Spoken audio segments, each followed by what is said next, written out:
This is a plug.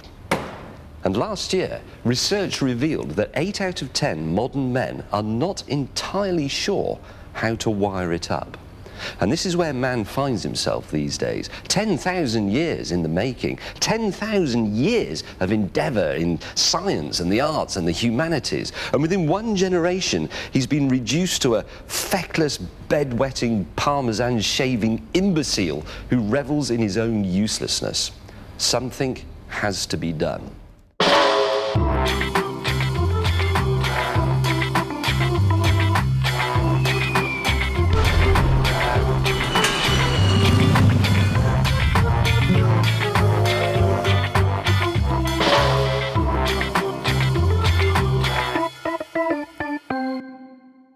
Welcome to Man Lab, the grueling arena in which the terminal decline of man will be arrested and possibly even reversed. In this humble industrial building, we will revive and relearn the skills that defined man and drag them glittering onto a broad, sunlit upland of being a proper chap. Well, we'll be doing some woodwork anyway, and maybe a bit of plumbing. Man Lab is an emergency service, on call to jumpstart the stalled evolution of man. It's a bloke's base camp for an epic assault on the north face of Mount Muttonhead, a repository of ingenuity and invention from which man will emerge blinking, yet triumphant, armed with only a decent toolkit and a slim volume of English poetry. It's the modern face of the gentleman's club, where things get done properly and are followed by a proper pint. It's excellent. In short, this series, and this alone, will sweep away the confusion that has reigned since the dreadful dawn of moisturiser and the male makeover. End of mission statement.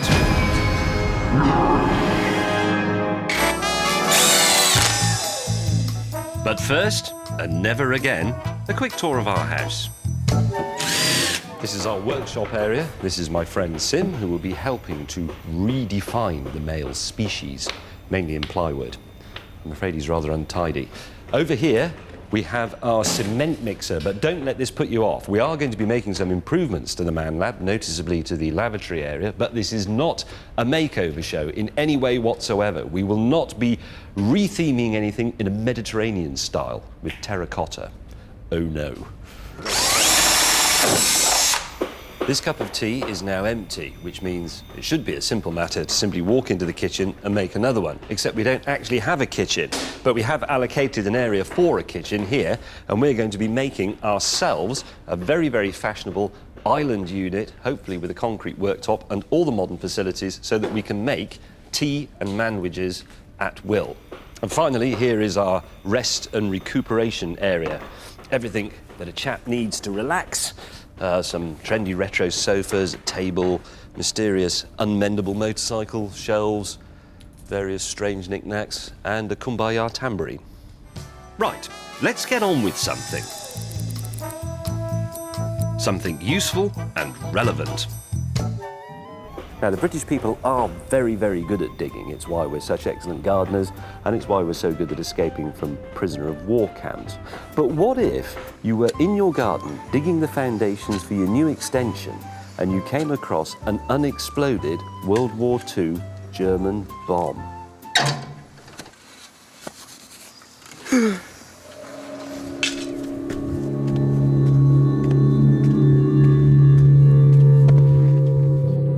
Here is our unwanted gift from Klaus. It's a faithful copy of a 1940 Luftwaffe 250-kilogram bomb, complete with payload, genuine World War II fuse and clockwork timing device. Today, I'm going to show you how to defuse it, in case you find one. But what are the chances of that? How likely is it that your spade of burning gold will strike the cold steel of vanquished Nazi ambition? Here is a typical Victorian London street, yet amongst the houses we see things that were obviously built after the war. There, for example, and right there.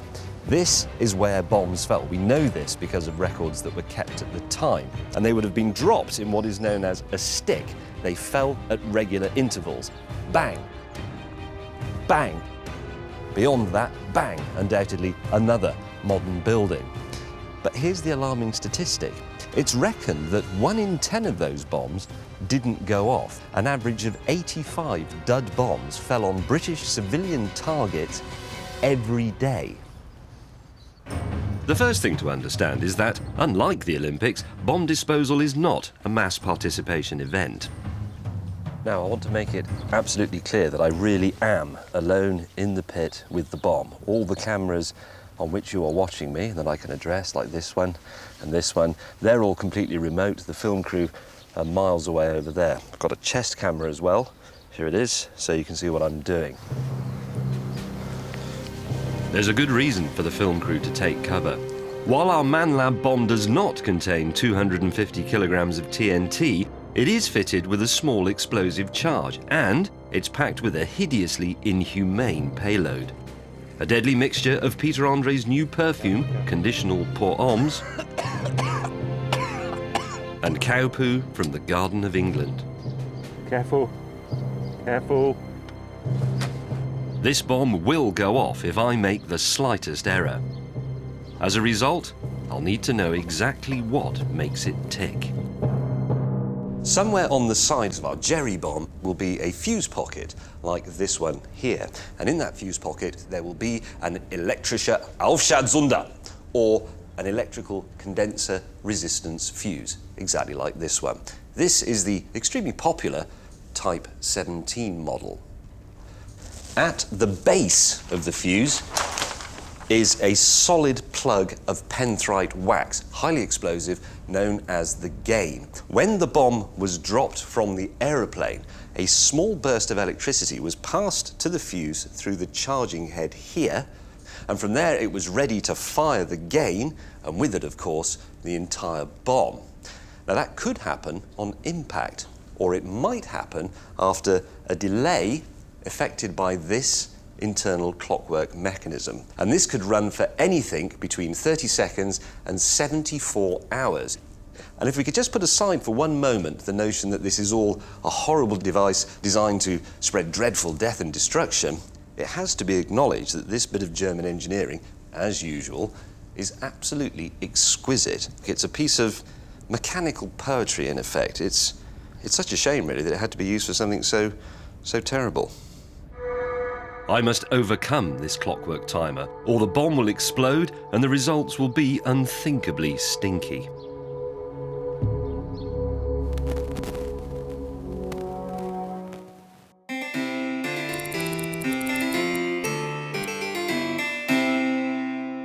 Now, a statistic released a while back suggested that the average British household kitchen lasted no longer than 5 years before being replaced. But here at ManLab, we like to choose once and choose well. So we're going to build a kitchen that will last for 1,000 years out of concrete. The kitchen will be the first of a series of ambitious improvements to Planet ManLab. To achieve true millennial permanence, I'm going to need specialist help. And mine comes in the unshaven and loosely defined shape of Simi, inspirational inventor, builder, and architect. What a piece of work is a man, wrote Shakespeare. He may have meant Sim, who was so committed he had already built the mould for our kitchen before I'd turned up. Now, in order to cast the worktop in concrete, we have to think of the worktop in reverse in order to make a mould, which is what Simi's done here. So you can see that is the drainer. So what is normally an indentation is now proud, because obviously when the concrete comes out, it will then be an indentation. And that is where the sink will go. That is the sink. And this is where the hob will go. Those are the rough holes for the taps. Yep. This is not a proper mould. We're going to have to break it apart to get the top out. Right. So it's a one-shot deal, this. If it doesn't work, there'll be something else in the programme at this point next week about building some prefabricated units bought from a high street kitchen shop. There cannot be a more noble material for the construction of a kitchen than concrete. A self-setting soup of cement, gravel, sand and water. Functional and refined, and completely impervious to the vagaries of fashion or the weather. It is worth pointing out that the making of concrete was one of the great forgotten man's skills, because the Romans, of course, could do it, and then it took us until, well, about 1860, something like that, to rediscover it. Although it is fair to say that Britain has never really fallen in love with this most mouldable of building materials. It is very true that concrete got a bad rap, especially during the 70s and 80s, as being an ugly material. But I don't think that is true. I think used correctly, it can be rather wonderful. It tends to be an ugly colour, but you can make it into very interesting shapes, because you can make it pretty much any shape you want. This is true. You should never use it as the surround for a bonfire, because it explodes, because it has little bubbles of water in it, or sometimes quite big ones, and obviously when they heat up, they become steam, but they're under pressure because they're enclosed, and then at some point, kabang, and you get bits of concrete flying all over the place. For the next 2 hours, Simi and I continue to fill our kitchen mould. Bliss was it in that dawn to be alive. Anyway, I think you've got the general idea, and you've probably seen enough of me and Simi mincing around with trowels. So, we'll come back to this when it's set and we break it out, and in the meantime, I'm going to put a different shirt on and reappear in our sitting area for something else. Here is the shirt, and the something else is about boiler repair. Or so it might seem. See, most people just get to the point... My boiler repair lecture should have been the highlight of the ManLab year. This on the older boiler, the Z736R. But something was wrong with Charlie, our researcher, a man who normally daydreams in British thermal units. It's a plug-in module, it's a sealed unit, like, you know, various... Today, he was dreaming in cheesy Rachmaninoff.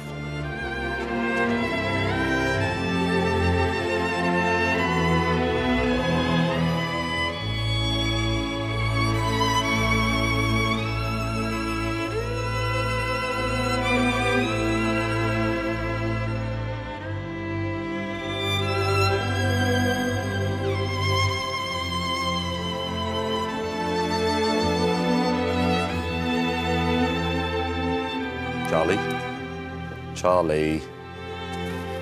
Charlie!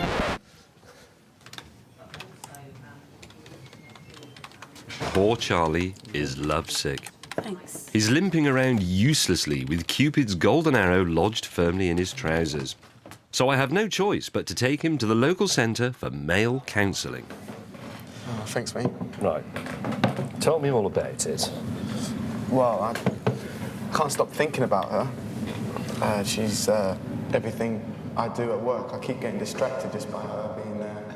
And when I'm looking at her, I just want to be spending some alone time with her. And I just need her to see me for who I am, not just this person at work. I need her to realise. Oh God! I can't listen to this snivelling about inner feelings any longer. It's time to instruct Charlie in the art of seduction. I need her to see.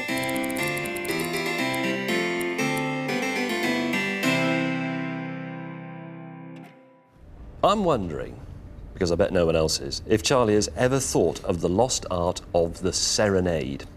You see, I'm quite well positioned to advise you on this one, Charlie, because many, many years ago, I was a minstrel. And I serenaded people, because back in the 1970s, it was very fashionable to have a themed banqueting hall, Restoration or Elizabethan, and I walked around singing to people, accompanying myself upon the guitar. For example, fair if you expect admiring, dear if you provoke desiring, grace, dear love, with kind requiting. That is Thomas Campion, 1567 to 1620. The remarkable thing about this was I couldn't play the guitar, and in fact I still can't, but here is a little trick for other would-be minstrels and serenaders. Normally the guitar is tuned E, A, D, G, B, E, which makes the fingering very tricky, but I have tuned this simply to open perfect fifth. And by this simple expedient, you can play sort of any chord you want by simply moving your whole finger up and down the fretboard, a musical technique known as cheating. I'll fly to thee again and sue for pity to renew my love's distressing. Got it? Have a go. Try Thomas Campion, 1557 to 1620's Fair If You Expect Admiring, the original Elizabethan lute song upon this cheating guitar. Right, okay. Fair. No. Fair. Fair if you expect admiring. Sweet if you provoke desiring. That one? Yep. Grace, dear. Love with kind requiting. You cannot come out of this badly. Not sure, but I'm definitely going to have to change the words. I don't think they're relevant anymore. Actually, I was going to say, so you don't spoil the surprise for the viewers, why don't you go and practice in the office?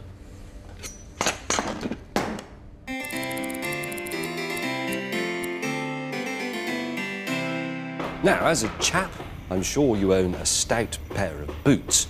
I certainly hope so. But what sort of condition are they in? Not that good, I'd wager. So, stand by to stand by. Top tips from people who know better. This is Platoon Sergeant Mark Buckingham of the Prince of Wales Royal Regiment. His boots are so shiny he can see the Queen of England's face in them. These are a standard set of drill boots, ammo boots we call them, brought especially for today. After about 10 hours spread out over a couple of weeks, that's what you can achieve. And they're ready for Buckingham Palace. Fantastic. These boots are owned by our slovenly producer, Rebecca, and they're disgusting. Our challenge, to restore them. It's a big job, this, so I'm going to do the left boot, and the sergeant here is going to do the right boot. And then at the end, he can decide whether or not I've won my ManLab boot badge. Go. Grab your boot brushes, you need one on, one off. Polish on, polish off. You take your on brush, the dark one, and all you're going to do is take a generous scoop out of there onto your brush. Big scoops. There's no neat circles or anything like that. No, you just throw the polish on. OK, that's enough on. Take your off brush. That's the other brush, James. Yeah. OK. Now what you're going to do is do exactly the same again, but this time you're taking the polish off. OK, a common mistake that people make when they're doing their boots is that they think they're actually shining the leather. What you need to do is build up a substantial layer of polish, and then that's what becomes shiny. What we're going to do next is I need you to grab a cloth. With that cloth, I need you to wet it. What do you bring your mum's tea towels for? I need a proper cloth. Cameraman. Thanks. OK, chuck that in the cup of water over there. Give it a good ring. I don't want it dripping. It needs to be damp. Take a tiny little dot of polish on the end. Make sure it's wrapped tightly around one finger. That's just a mess. Look, tight. There you go. All right, OK. Take the boot, and what we're going to start doing is small circles. Too small and you'll be there all week. Too big and you won't achieve the desired effect. And what we're looking for is a swirling effect on the polish. And repeat the process. And then do you finish it with the brush? No, you just keep going. Is it this point in the programme where we have one of those boards that comes up that says, sometime later? What do you think? Just move that brush out of the way so I can have a proper look at your boots. Well, I just put that there to artfully dress it for I'll tell television. you what, I'll just take a quick look at it. Oh. I missed a bit, I'm sorry. Did you think that after 10 years in the army that I wouldn't notice a boot brush sitting on a boot on an inspection and not think that must be hiding something? I should have expected it from a civvy. Take a failed badge. Is that because I completely missed it, or was there something on there that stopped it? No, I expect you put polish on, but you didn't put enough on like I told you to. Right. Because you're weak.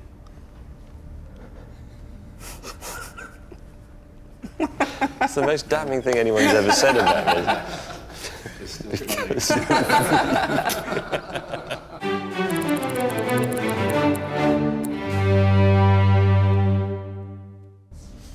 If you were watching earlier on, you will have seen us cast this in Simi's one-use homemade wooden mould. If this doesn't work, we're going to have to start again because this will be broken as it's taken apart. It's had nearly 4 days to set, isn't it? Yeah. And it's looking very good on this side, but this, of course, is the underside. It's how it looks on the other side with the cast-in draining board and so on. Should we start? Yeah. Just so you know, by the way, there's no TV jeopardy at work here. This genuinely is the first time we've seen this, and it may be terrible. Ooh. Do we need more people, seriously? If there was people standing around doing nothing, it's... Well, there's the director, for example. He's not doing anything.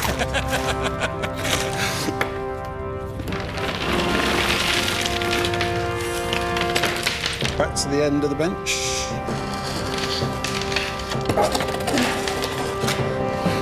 That's probably enough. Well, we're going. On go. Keep going, keep going, keep going.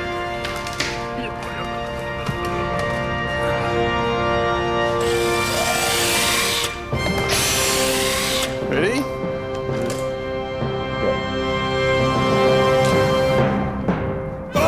Bad! That's not bad.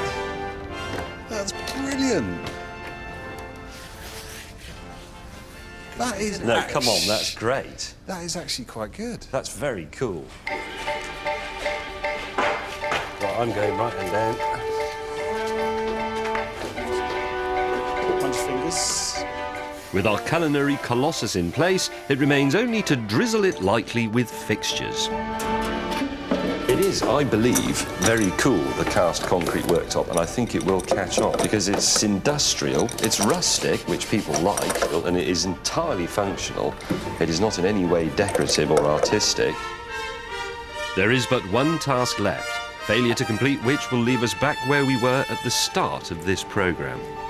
We do have to wire up our hob, which involves putting a plug on it. But there is a handy maxim here for you to remember.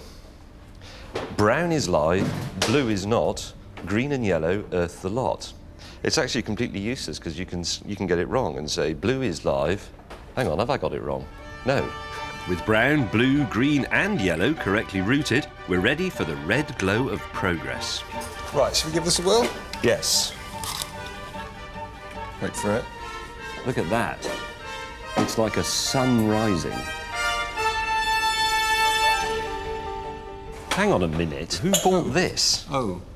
Colander, look at that. It says vegetables, grapes, beans, peas, fruits. It's idiotic and it's wishy-washy and left-wing. Beware this sort of thing in your life. That is an affectation, an ornamental device for the kitchen. Our kitchen is not going to be like that. Our kitchen only has genuinely useful aerospace standard equipment in it.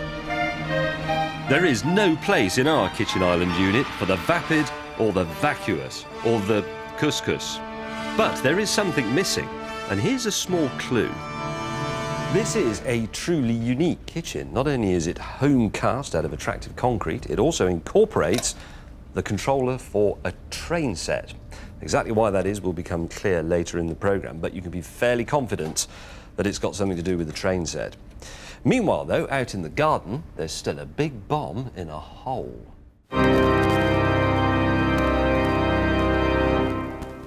I'm alone in the pit, with a replica German bomb packed with celebrity male fragrance and cow poo. The film crew are hiding at a safe distance, and remote cameras have been positioned to capture the action. The first thing you must do is scrape very carefully around the bomb to locate the fuse pocket. Be very careful as ever not to disturb anything. There you go. There is the bomb fuse. What you must do next is go into your shed, rummage around amongst the half-empty tins of paint and those useful offcuts of wood, and find your highly sensitive bomb disposal stethoscope. Here's mine. Hold it very still and hold the probe to the fuse. And I can hear ticking. I can hear ticking very loudly, which is bad news because that means the bomb was disturbed during the digging and the clockwork fuse has started running again. That means I have anything between 30 minutes and 74 hours to deal with this. So without further ado, you must next sally forth to the local hardware shop to buy your DIY bomb disposal kit. Follow me.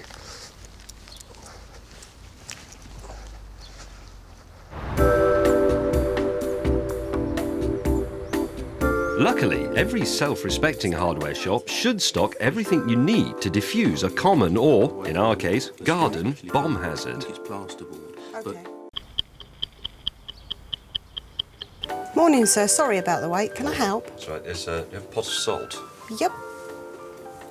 a small pair of scissors, Yep. a length of plastic tubing, 6mm, Yeah, I've got some of that. a hand-operated vacuum pump, Yep. a small bicycle pump, a lump of putty, Yep.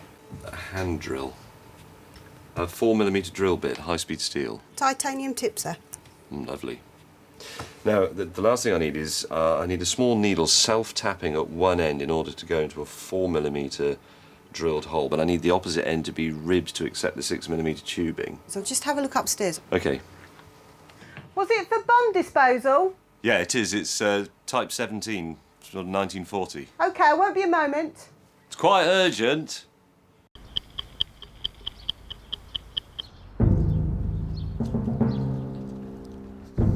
By one of the great strokes of good fortune that attend the making of television programmes, the hardware shop did have a self-tapping needle. Now to defeat fascism using the only language they understand, salty water. First thing we must do in the barrel of the pump is make up a saturated salt solution. The salt in the solution will jam up the clockwork mechanism, therefore stopping the clock. Okay, that's ready for use. Taking your pot of putty, you need to form this into two pieces. One, a sausage shape, like so, and then I need to make a pancake. The reason for all this will become clear in a moment. Now for the really tricky bit. I have to drill into the fuse here, between the locking ring and the edge of the fuse itself. This will give me a hole leading down into the fuse pocket. This has to be done very, very delicately. Do not entertain any ideas of getting the electric drill out of the garage. That would be disastrous. This is actually the most hazardous part of the operation. I'm about 3 millimeters in. I think I've got it stuck. It's very important not to subject it to any sudden shocks like that.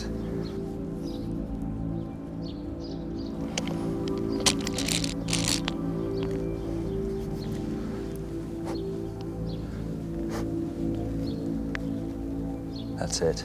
I have a hole. Now I have to create a vacuum in the pocket where the fuse sits.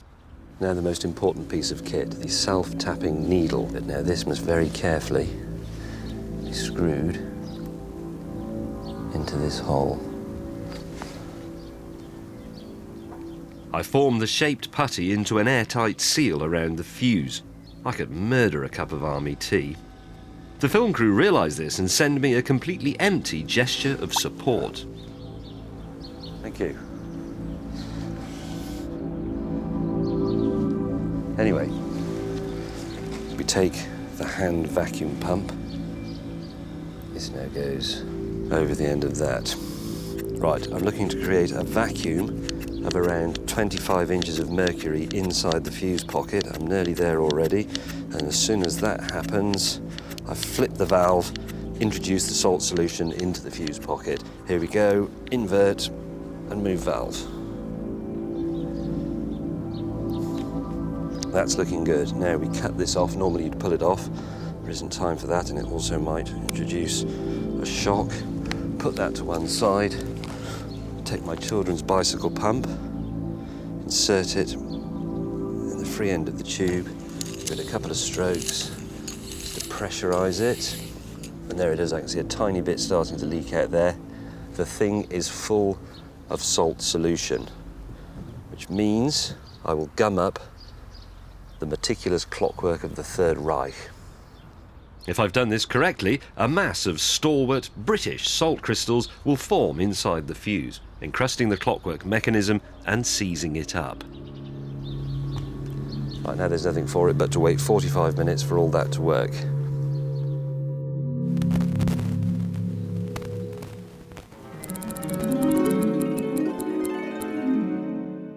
Earlier on, Charlie was preparing to serenade the cold-hearted Cassandra with Thomas Campion, 1567 to 1620s, Fair if you expect admiring. He's now ready to enter the garden of earthly delights, or at least the little grassy bit just below the balcony of her flat.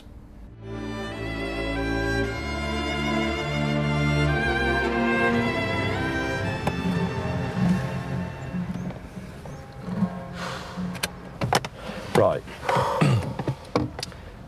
Thing to remember, I reckon, is that everybody secretly wants to be serenaded. Okay. Unless it's in a Greek restaurant, then it's really annoying. Right, you got your words? Yeah. Sellotapes on your lute? Yeah. You ready? Yes. Right, go. Good luck. Thank you. I've taught Charlie everything I know. He can now play the guitar convincingly with one finger. He knows the greatest serenade ever written. He knows Cassandra's address, thanks to Ye Book of Faces. Now it's time to see if he can bring his Juliet to the balcony. Fair Cassandra, I'd be lying if I said I wasn't trying. Grace this moment just by smiling. I feel like a proper Charlie. I've not got hair like Bob Marley. And this lewd song I'm defiling. If you come to lunch as I've requested. What did I tell him? It works. The Ice Maiden emerges, unable to believe her luck. She looks down and, as requested, she smiles. How soft the moonlight sleeps upon this Charlie? Running away like a big Jessie is never mentioned in any of the verses of Thomas Campion, 1567 to 1620. Surely he was supposed to fly to her again and sue for pity to renew his hopes, distressed. In sooth, this could take a while.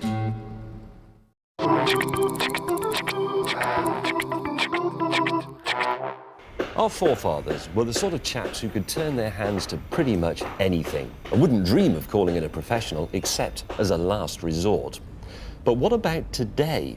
I know a bloke who rang a builder to come and screw his wine rack to the wall.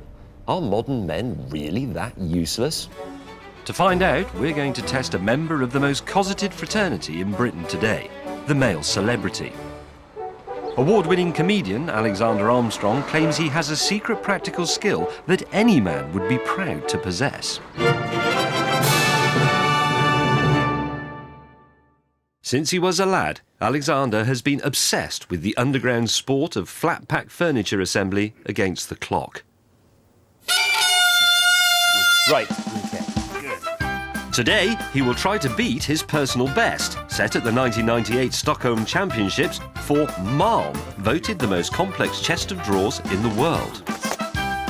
This exclusive attempt will be overseen by me in the ManLab Monitoring Centre, where I can offer tips and encouragement via a two-way intercom. Okay, I'm going to lay it all out. Good. No, I'm not going to lay it all out. Bad. I'm going to read what I should. Better. The rules are simple. He must beat his personal best time, but a 5-minute time penalty applies for any schoolboy error. Armstrong is an impassioned spokesman for this little-known sport, promoting it tirelessly around the country, in disguise. When I started going out with the woman who is now my wife, one of the first things I did was assemble a chest of drawers for her. Can't remember how long it took me, but I got the job done. Look, I'm being really good here and taking careful note of which holes these screws are meant to be going into. Good. See, a lesser DIY person would probably just go on in there like a bull in a china shop and they'd be paying the price later. He's going to claim that he can't find a piece or that it's missing. It's a very satisfying process until you suddenly find you have your missing piece of kit. That's when it gets tedious. 26 minutes in, it is a superlative performance. Until... I started nailing there without pushing this flush against the this edge. Schoolboy error. It is a schoolboy error. 5-minute penalty.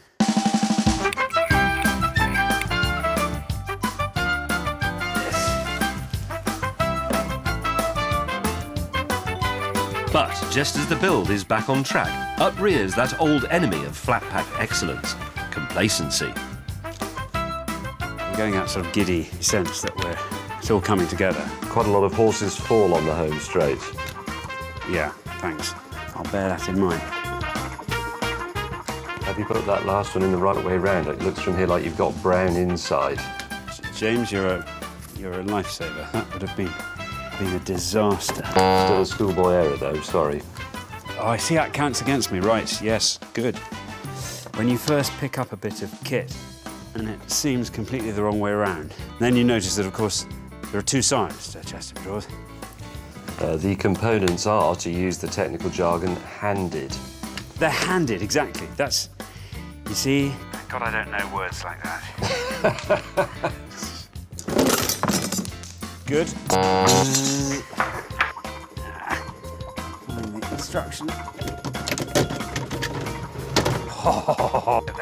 man.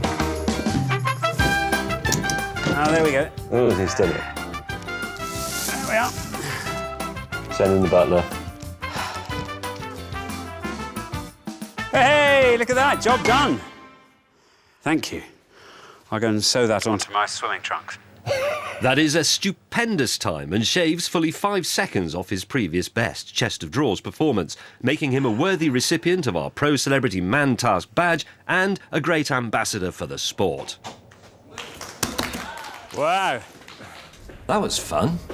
Maybe you've had fun. If you have, why not write to us? Send your message to manlab, all one word, at bbc_co_uk. And remember to mark your subject line, I had fun. Meanwhile, though, this.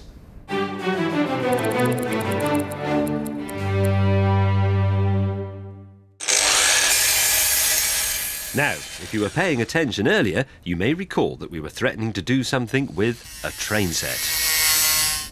Remember, the Man Lab includes this seating area, but also our kitchen, an extensive workshop, the lavatory block, my office, and so on. And there will be a huge movement of goods and materials between all these places. And obviously, I could just get up and walk over there to get a cup of tea, but why? Why not build a supremely efficient railway system to take screwdrivers and peanuts and whatever from place to place? So that is what we're going to do.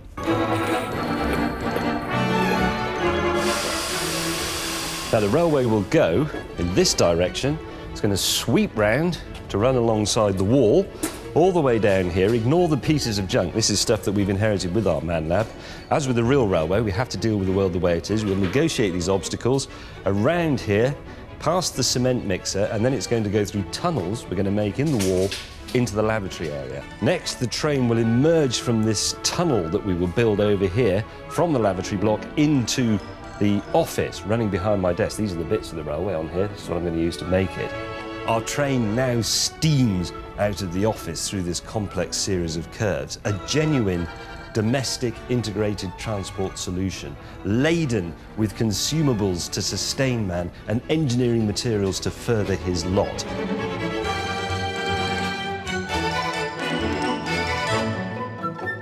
We have developed a modern version of what in the early days of railways would have been called a bell signal system. Here is the master box. There's one in the kitchen, there's also one over in the seating area. Every station has a little bell push. You press it, it goes bing bong. So, let's say it was me in the office. I'm number 3. Number 3, they know James in the office wants the train. The person in the kitchen thinks, righto, off we go. Set it to depart.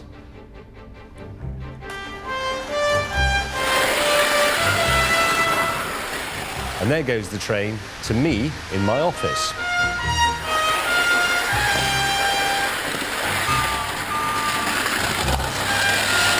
Now, whoever is in the kitchen can't see when the train has arrived in the office, but that's okay because I can see it arrive, and then I know from my crib sheet that a bong when running means stop. I bong, it's stop. Perfect. Now, I take a little notepad from the train and I write down that I would like, please, a banana.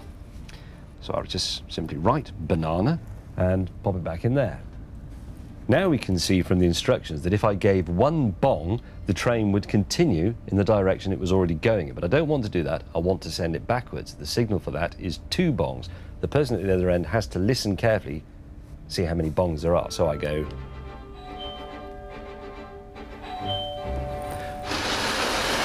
Off it goes with my request for a banana.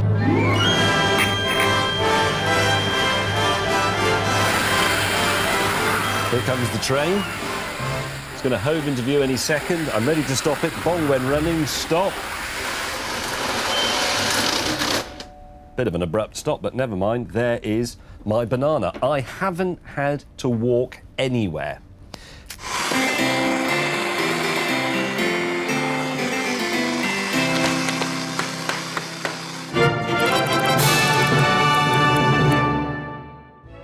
our monolithic kitchen risks becoming little more than a concrete white elephant, whose only culinary success to date has been the delivery of a melancholy banana to a melancholy bloke in his melancholy office. Its gleaming hob, sink and oven remain unused, its virgin worktop unblemished by the hearty produce of surf and soil. But now, with hunger raging in the bellies of our stout Manlab yeomanry, it's time for our kitchen to cement its reputation as a crucible of cordon bleu creativity. I'm going to show you how to make a fish finger sandwich. You need 5 fish fingers for a standard fish finger manwich and 2 slices of nice, stiff, old-fashioned white bread. So, 5 fish fingers in the pan. They take 5 to 6 minutes per side, depending on how crispy you like them. Give it a little swirl. Whilst they're cooking, we can consider the garnish, which is going to be sauce tartare. The ingredients for this are a healthy blob of salad cream. Oops. Sort of about a tablespoon of that. James? Yes, director. You've broken the glass. It's only a crack. My mum would say that harbours germs, and it will do over time, but it was only broken like 40 seconds ago. Does it? Do you really want me to start again? I think so, yeah. Because you might have to ditch the whole thing away. It's acceptable to cook using the cracked glass, but not if it's on television. Yeah. So is it all right to murder people as long as you don't murder people on television? Depends how annoying they are. The kitchen is just the place for a philosophical debate about the nature of reality. It's like making lunch for Jean-Paul Sartre and all his mates. Sauce tartare with new unbroken glass, take 2. Whilst they're cooking, we can make the garnish, which is going to be sauce tartare. First, you put a healthy blob of salad cream into a jar like this, tablespoonful, something like that. And then to this, you add a roughly equal amount of sandwich spread. Heaped teaspoon, like that. Stir these vigorously together, being very careful not to break the glass whilst you do it. Right, the fish fingers have been in for 5 minutes. That's what they should look like. Slightly browned, slightly seared, as it would be if this was a piece of tuna in an expensive gastropub. It isn't, it is the Manlab kitchen. They are lightly burned. The fish finger was designed so that 5 would fit into a sandwich. 4 in that direction and 1 across the top there. They fit exactly onto a British standard size slice of white bread. The fish fingers are now ready, and this is how you arrange them. 1, 2, 3, 4, and then 1 across the top like that. Tartar sauce, liberally applied to the top.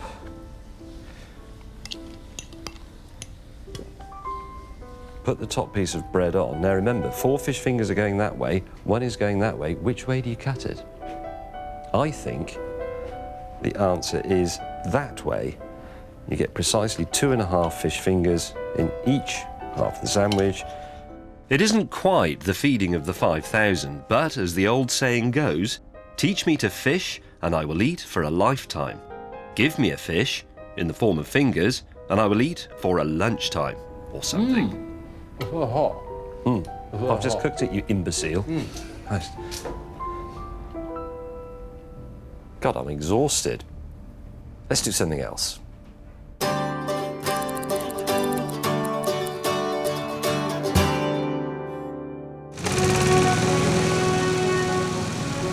When mowing the lawn at home, it's always a good idea to have a refreshing jug of ginger beer and some fortifying jam sandwiches to hand on your garden picnic table.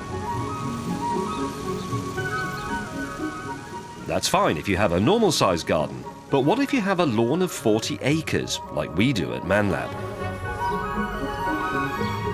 This is boring. I think I'll have a word with my friend, Simi. So, James, what we got? We've got an electric wheelchair here with a joystick which controls movement back, forward, left and right. And we're going to take that and we're going to attach it to our picnic table. Right. So we can drive our picnic table around by remote control. Do you have to? Does somebody have to sit on the picnic table, you mean, to drive it? No, we'll have a handheld transmitter. Oh, actual radio controlled. Actually radio controlled. This could be a work of genius. These wheelchairs are examples of exceptional electronic engineering. The big wheels each contain an individual motor and gearbox. We're taking these and attaching them to our picnic table. Like so. Sim has recycled a 2-channel FM transmitter and receiver. Once this was used for a radio-controlled toy boat. We have a higher purpose for it. To mimic the movement of the joystick on the wheelchair, Sim has had to be rather cunning. This is our transmitter, receiver, servos. All a servo is a motor inside here which is controlled by the receiver left and right. And what we're going to do now is attach the servos to these 2 little sliders, so in effect we can get it to go forward and backwards, left and right.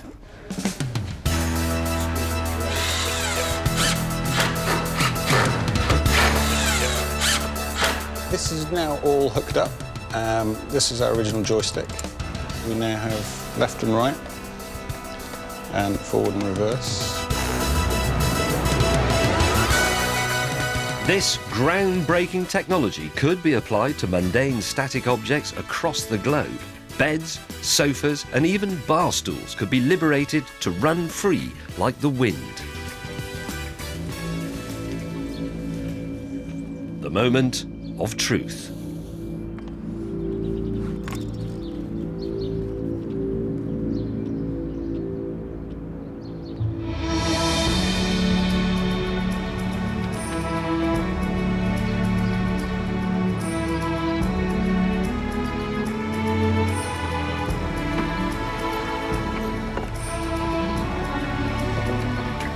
It's a triumph. One that will surely see Sim joining the ranks of Stevenson, Bell and Logie Baird as another great British inventor. Now, whenever I mow the lawn, I need never be more than a few feet from my picnic table laden with ginger beer and jam sandwiches. But, like all new inventions, this one is not without its flaws.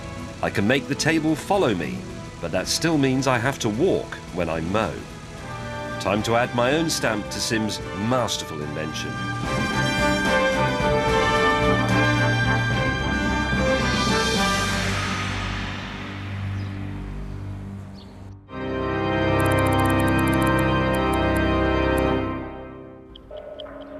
Earlier in the show, I went head-to-head with this ticking bomb unearthed in the ManLab garden. This lethal device, packed with a payload of cow poo and celebrity male fragrance, has been ticking for the last 3 hours. Careful, careful. I've attempted to stop the timer by pumping salty water into the fuse to gum up the clockwork mechanism.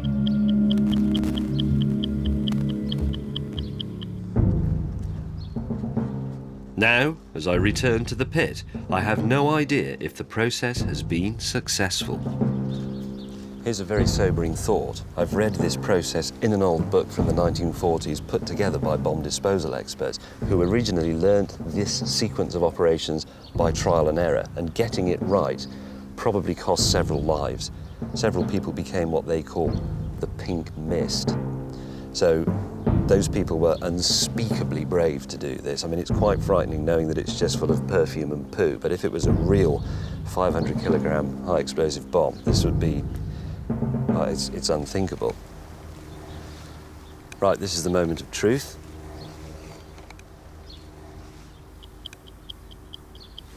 The stethoscope is working. I can hear my own watch. It's stopped. It's stopped. That's fantastic. Salt water has defeated the enemy. That's just brilliant. Right, all I've got to do is get it out. And once the fuse is out, this is simply a barrel of explosives, completely inert as it is. Without a trigger, it can't do anything. So, here we go.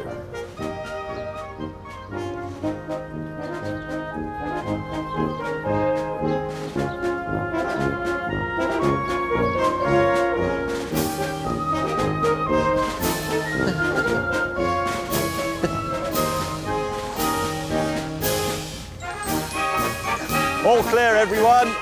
All clear. How about that?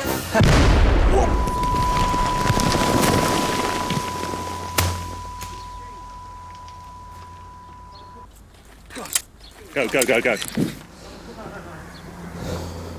So, what can possibly have gone wrong? How can I be covered in cow poo and conditional, the latest male fragrance from Peter Andre? For an answer, I invite you back to ManLab.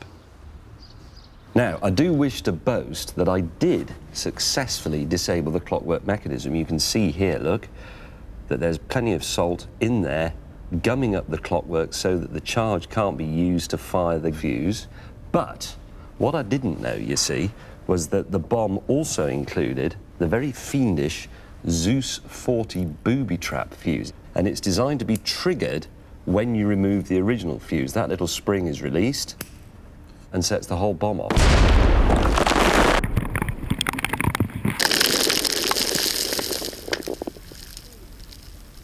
That is why, and I'm obliged by our lawyers to say this, you must never ever try this at home.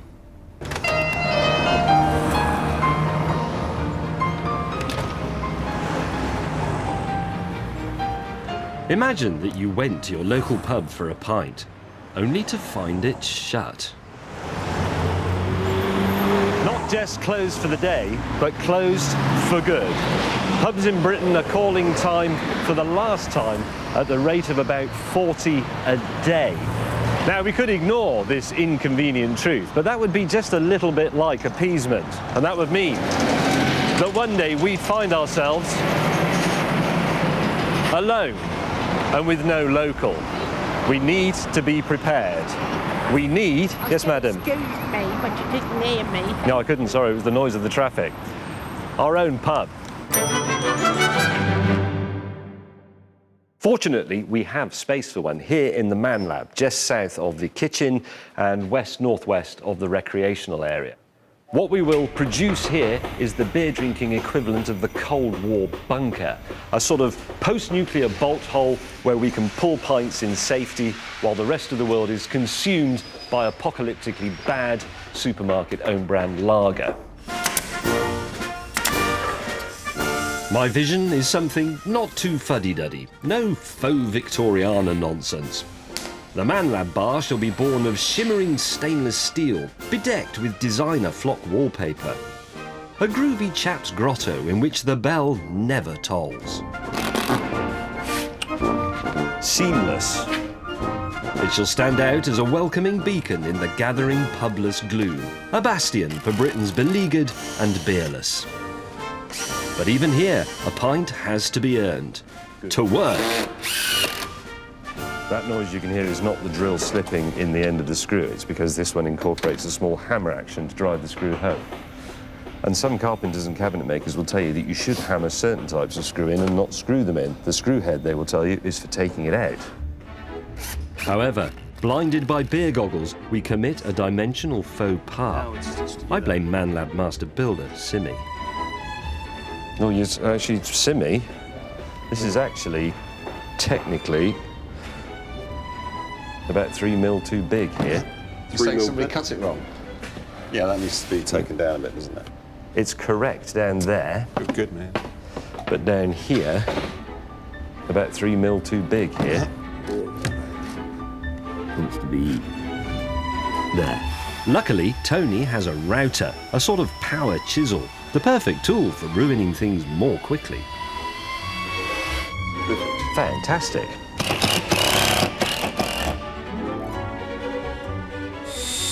Right, a bar building progress report. We have to add shelves for our bottles of tequila and so on, and we were having a big debate about how to support them. You can get some chromium fittings from the DIY shop, and they're quite nice, but they're a bit poncy. We've invented something instead, and it's quite clever. They're little pieces of dowel which will screw into the uprights so that the shelf will rest on them. And if you're looking at it, you'll think, well, they've done that wrong because the hole's not in the middle. But deliberately so, because what it means, look, is that you have a handy little height adjuster. There's the low point. Turn it round a bit, it goes a bit higher. There's the high point there. How about that? Note to the nation. Some men ordinary men just like you have just done what you've been promising to do for several centuries. They have put up some shelves. And look at our reward here on Earth, our very own barrel of foaming ale. Yes. All that remains is to plumb in the pumps of our pleasure. I quite like the idea that the two pumps are to one side. Right. Somehow it's... That's up to you.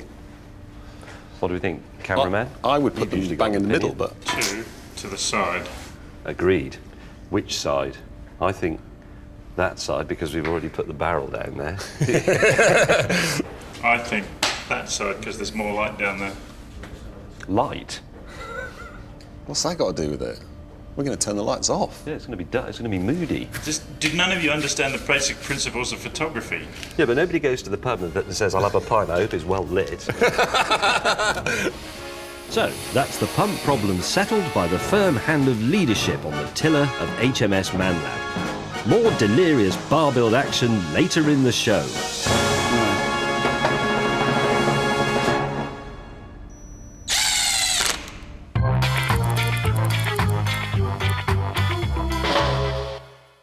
I'd like to take a moment to tackle a problem that is making men's lives a misery everywhere.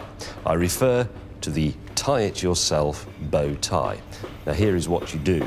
You fold the tie exactly in half, fold it in half again, fold it in half a third time, open the lid of the bin and drop it in, because dress code is for Edwardians, frankly. But what about navigation? Surely that's important. As soon as man could sit on a floating log without falling off, he became a seafarer. He discovered new continents, built empires, and filled his ships with the bounty of distant lands before plotting a course homewards across thousands of miles of wild ocean.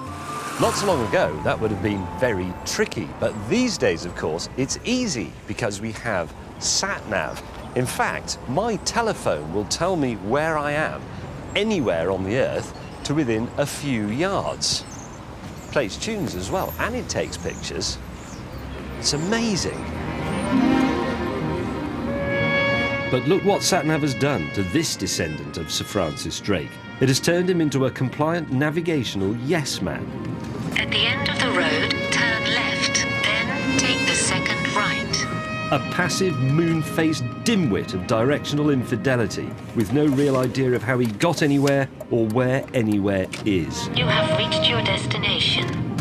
But what if they turned all that stuff off? How would you know where you were?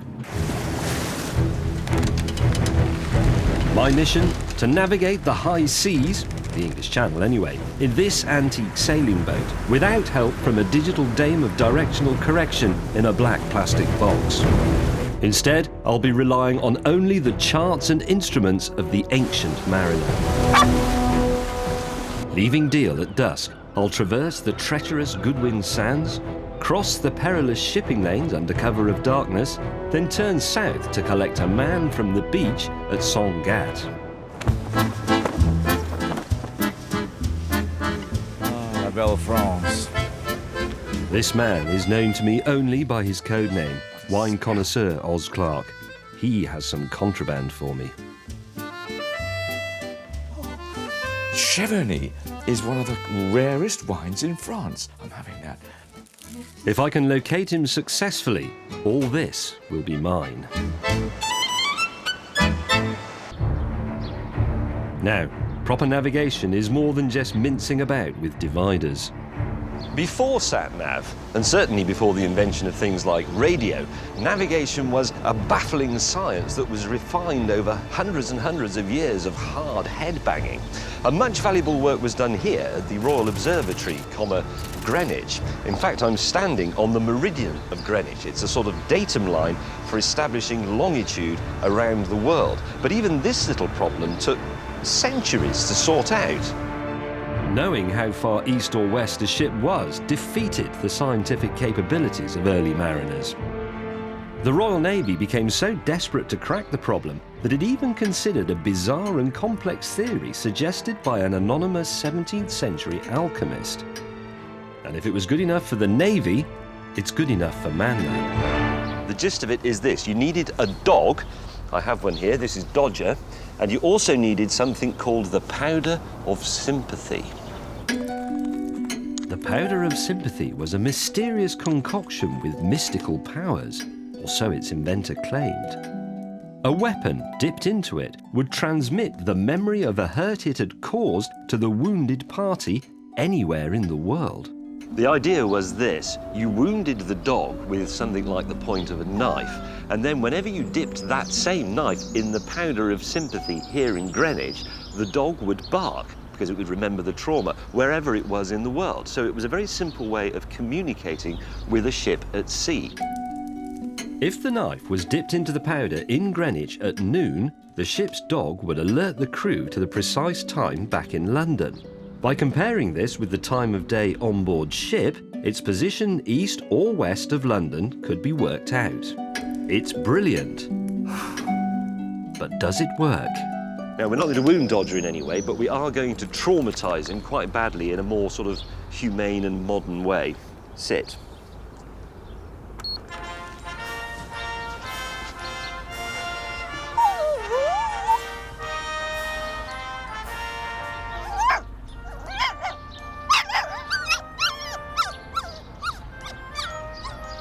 The plan is to dip the CD into the powder at Greenwich precisely 2 hours into my journey. Dodger should then alert me that it's time to make the sharp right-hand turn across the shipping lanes and onwards to pick up the waiting Oz.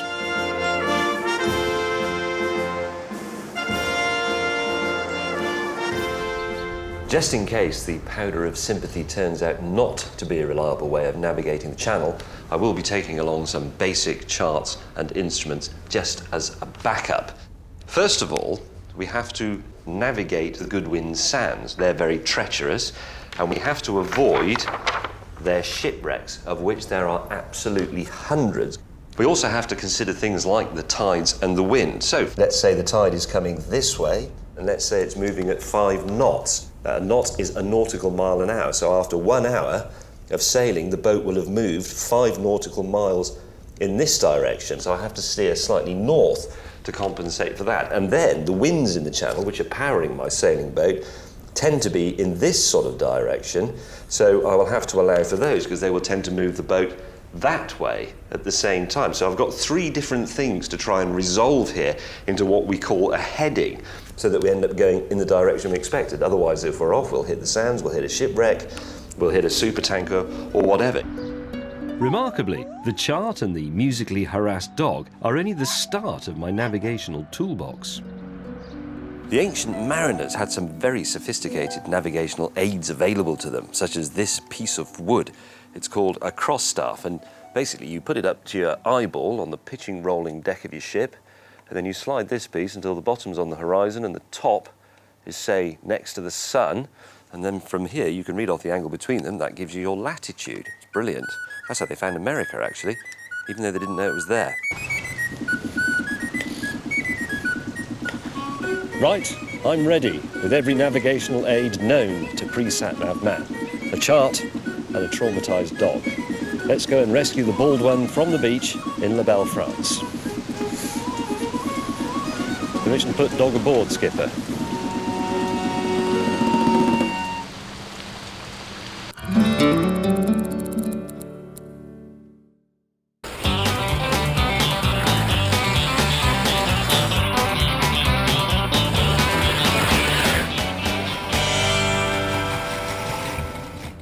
And now, Celebrity Man Task.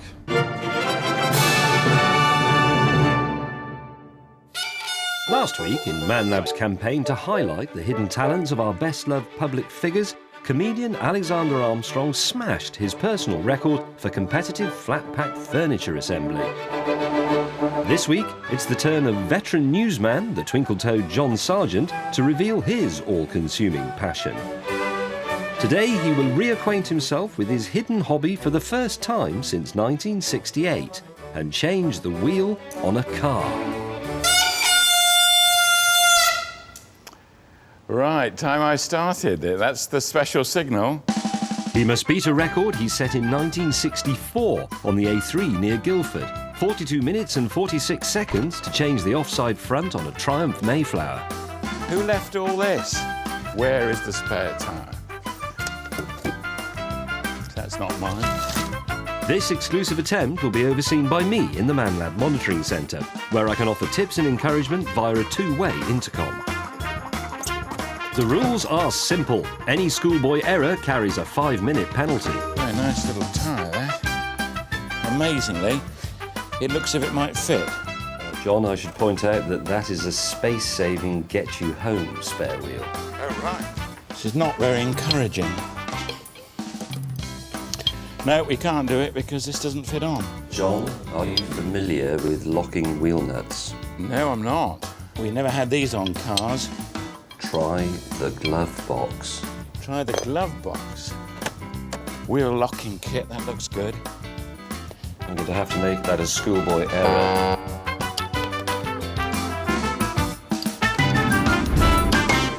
We pick up the action on 22 minutes. John's finally got to grips with his nuts, but only by defying HSE guidelines. To make bending his back and not bending his legs. Give himself a nasty crick doing that at his age. He hasn't got it in the right place. That's another schoolboy error. There is a jacking point. There is a small indentation where the jack should go.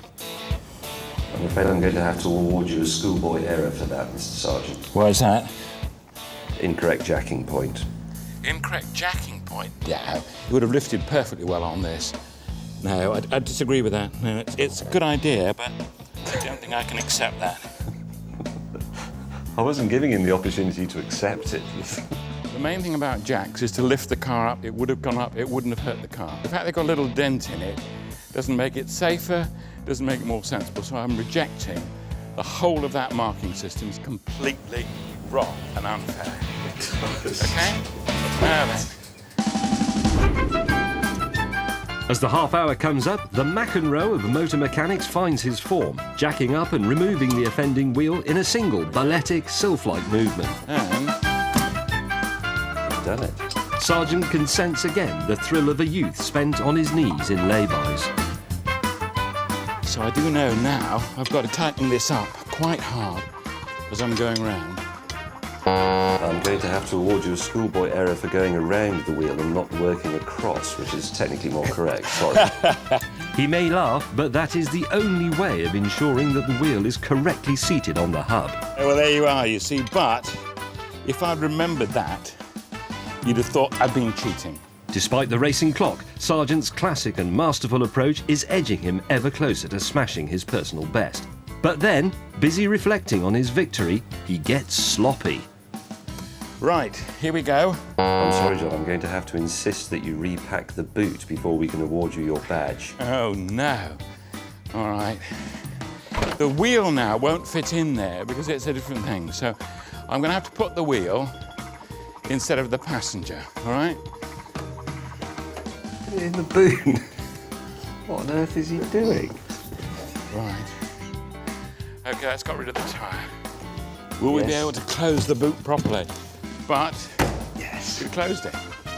Congratulations, sir. That is a good job done well. Thank you. Sergeant has shaved 8/100ths of a second off his 1964 time, making him a worthy recipient of our Pro Celebrity Man Task badge. Here is your champion, positively dancing with joy. Phew, what about that then? Anyway, let's move on to this.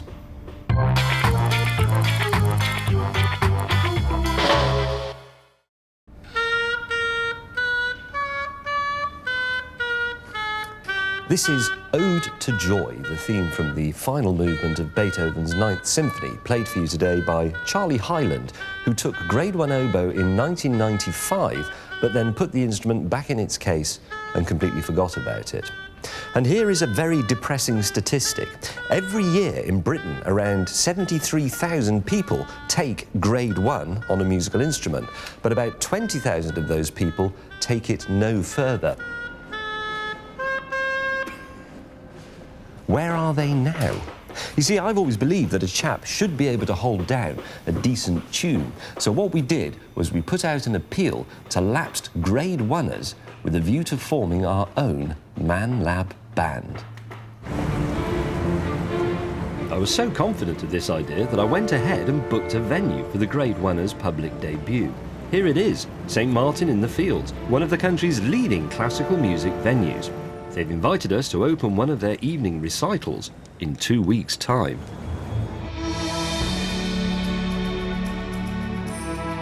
I believe it was Felix Mendelssohn who described England as a land without music. But was he right?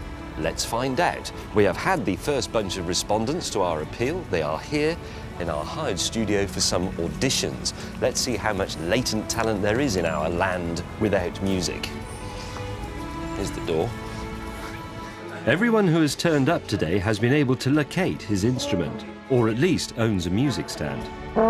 Any musicians that were lapsed, that were feeling a bit bad about having let their instrument go and were thinking of getting back into it, I would say, get back into it. And I thought, I'm just going to do this and see how it goes. And I reached grade 1 standard with some difficulty. I did much better at theory, but it just turned out that I wasn't very talented. My assistant Victoria and I have decided to keep the auditions simple. Our hopefuls can play either a nursery rhyme or, if they're feeling confident, the national anthem. The lips have to change. That's one thing that I really hadn't remembered, is that how important the lips are, because that's what gives you the... Morning. Morning. Good morning. Your own time, sir.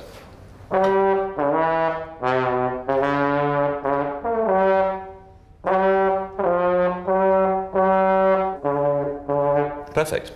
Okay. Thank you very much. Okay, thank you. Thank you. Clearly fairly committed, but possibly a danger to society as well.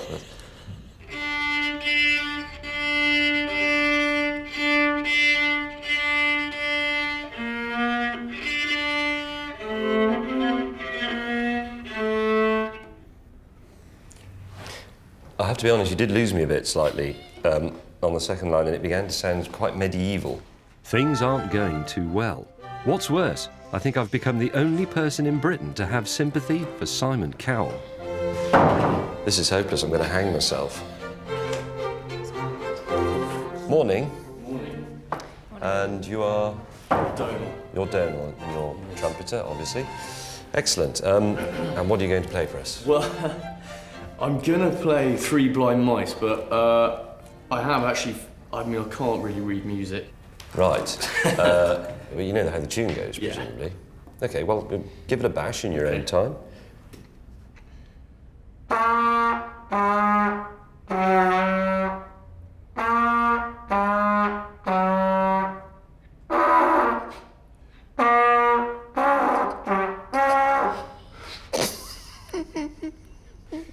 First bit is all right. Honestly. I'm quite interested to see how you cope with the bit where they run after the farmer's wife, which is so complicated. But could you give it a go anyway? I mean...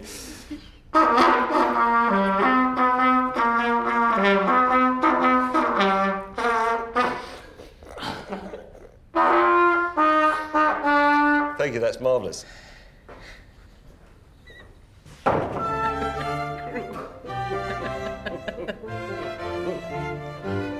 I think of all the people in the country who are lapsed musicians from an earlier life, is this really the best we can come up with? It was. But then, in walked Orpheus with his string-ed muse. What would you like to play for us today? Well, I'm going to give Oh My Darling Clementine a bash, excellent. if that's all right.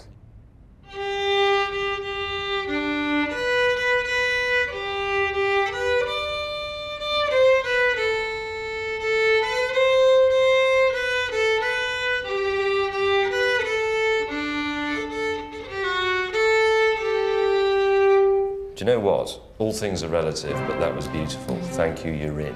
Oh, thank you, thank you. Well, thank God for that. A hint of musicianship. It's so sad to have a skill and drop it. From then on, harmony flooded the room.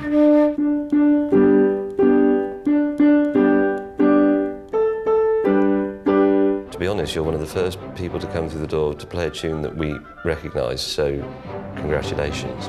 5 hours in, however, my elation turned to suspicion.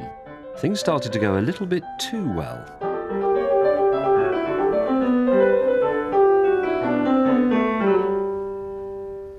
So you have grade 1? Yeah. But you have some other grades? Up to 7. So when you responded to the advert for people who had only achieved grade 1... Was it only achieved grade 1, was it? Well, that was the idea, to be honest. He's a musician. He's not a lapsed instrument owner. It's a shame, isn't it? But if we were going to form the grade 8ers, we'd effectively have a decent orchestra and nobody would be surprised. We're going to have to reject him for being too good.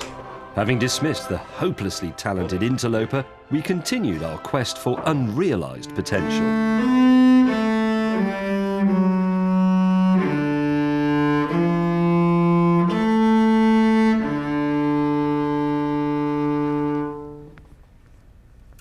Excellent, thank you.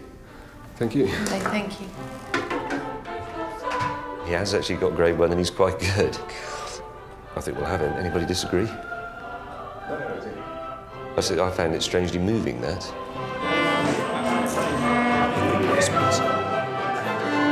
From inauspicious beginnings, it seemed our glorious vision for a musical nation reborn might just be within our grasp. After 8 hours of joy and despair, we finally had our lineup. Well, I'll tell you what, since so many people are keen for some strange reason on playing God Save the Queen, why don't we get everybody back in, give them the full score, and let's just see what sort of a job they make of it. We might be surprised. Morning. Morning, because I don't understand all that. Ladies and gentlemen, for the first time ever, the Man Lab Grade 1ers.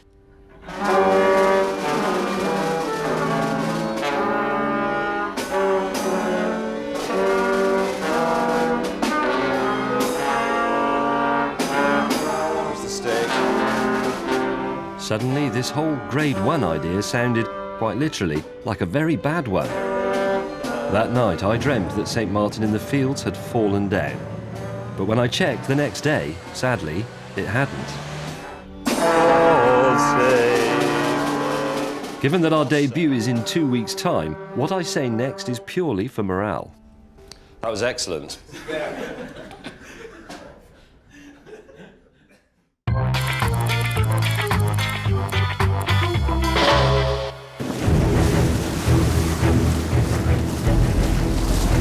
My quest to resurrect the ancient skill of navigation and end the tyranny of sat-nav is underway. My aim? To locate Oz Clarke on a lonely French beach and smuggle him and his contraband back to Blighty.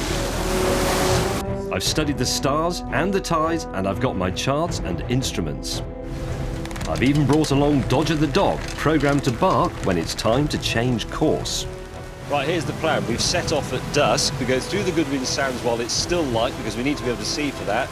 Then we'll cross the channel and the shipping lanes in darkness, arrive at Sangatte in darkness, and then we can head back before anybody notices us. Within minutes of starting out, however, the cloud cover prevents any navigation using heavenly objects. The wind's picking up a bit. You will notice it's quite foggy, and it will be dark soon, and we won't see any stars. So we've got the compass, we've got our charts and arithmetic. We are sailing like Vikings. Now this is interesting. This is what's called a grid-bearing compass. It's like a normal compass. It has a compass card and that rotates as normal, but it also has this ring on the outside also marked, which rotates.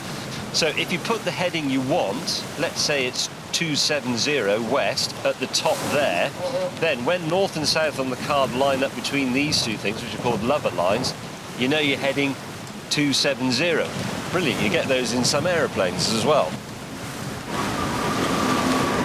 The real problem for me with sailing is that it's full of words that are not pronounced the way they're written. So you have the mainsail and the foresail and the midsail, and the ropes are called sheets unless they're the ropes that are called ropes. You go and see the coxswain or the boatswain on the forecastle, and you talk about the gunnels. I mean, I would call this a boat hook, but I expect if you're a sailor, it's a buttock.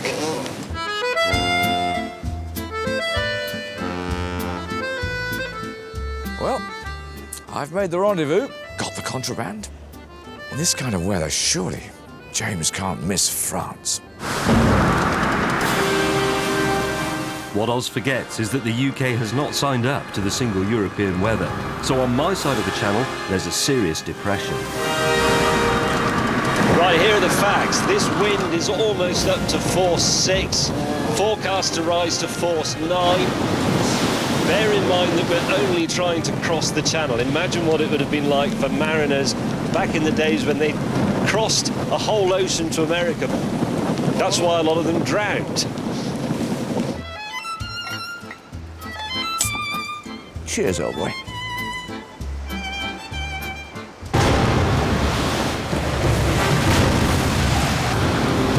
Look at this, the watter's over the gunnels and almost up onto the poop deck and the forecastle. I'll have to get the buttock out and deal with the bosun in a minute. The brewing storm was bad enough, but then things took a turn for the worse. A vital component of our navigational kit proved to be faulty. Was Dodger telling us it was time to make the sharp right turn for France?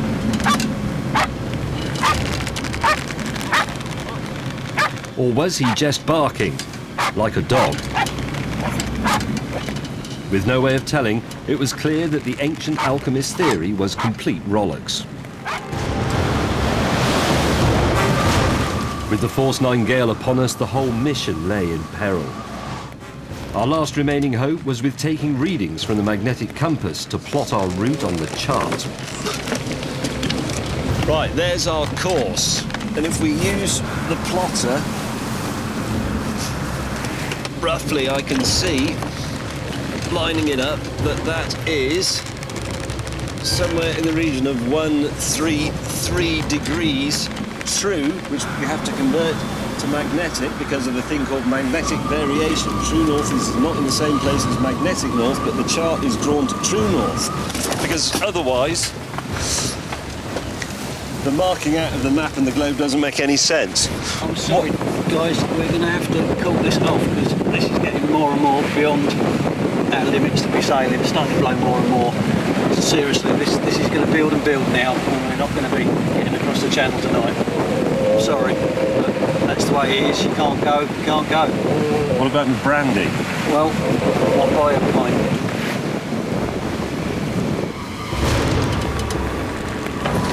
Actually, one of the sails has just gone down.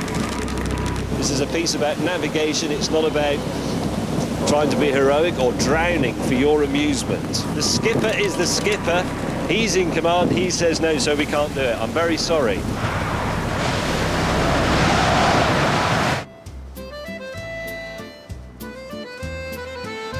Well, I'm on the beach, James. You asked me to be here. I am precisely here. Where are you?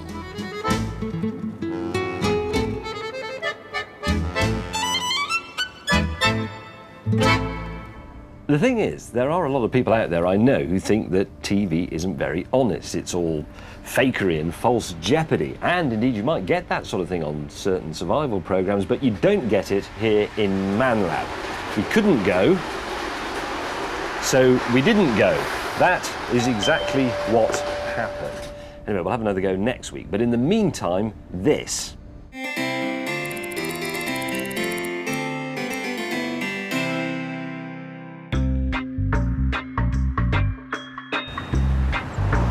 Our noble quest to defy the tide of pub closures across the nation is nearing completion. After 2 days of carpentry, metalwork and wallpapering, the ManLab bar is almost finished. We have our cask of ale, but before we can plummet into the pumps, we must relieve the build-up of excess pressure.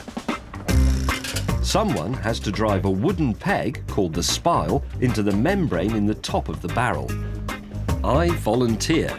Sim. So I'm actually slightly worried about this. What, because of the pressure in there? What a bomb. It might go pfft.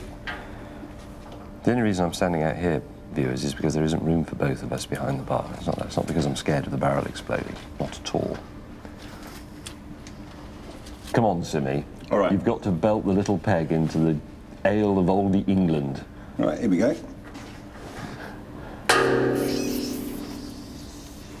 Oh, I can smell it from here, actually. Yum. Oh, that's fun. That's like when you go past a pub beer garden on a summer's day on your bicycle or your motorcycle and you just get this brief... One inhalation is freshly gushing beer. It's absolutely fantastic.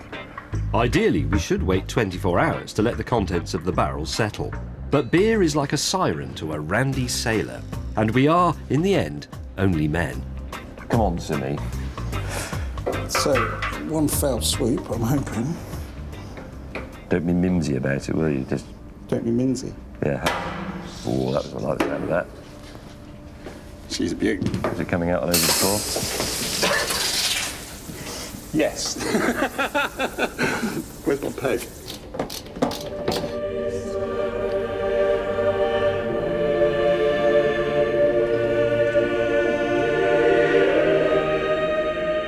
Finally, and not before time, my cup runneth over. Crikey, that actually looks like beer. Got a bit of a head on that. There you go, sir. Oh. We shall drink this first pint in memory, really, of all pubs that have been forced to close down.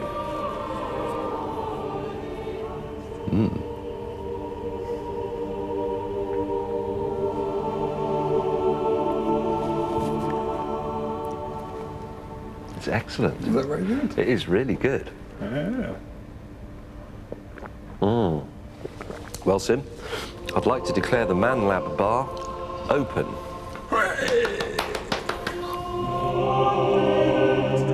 Dreaming, when dawn's left hand was in the sky, I heard a voice within the tavern cry, "Come, my little ones, and fill the cup, before life's liquor in its cup be dry."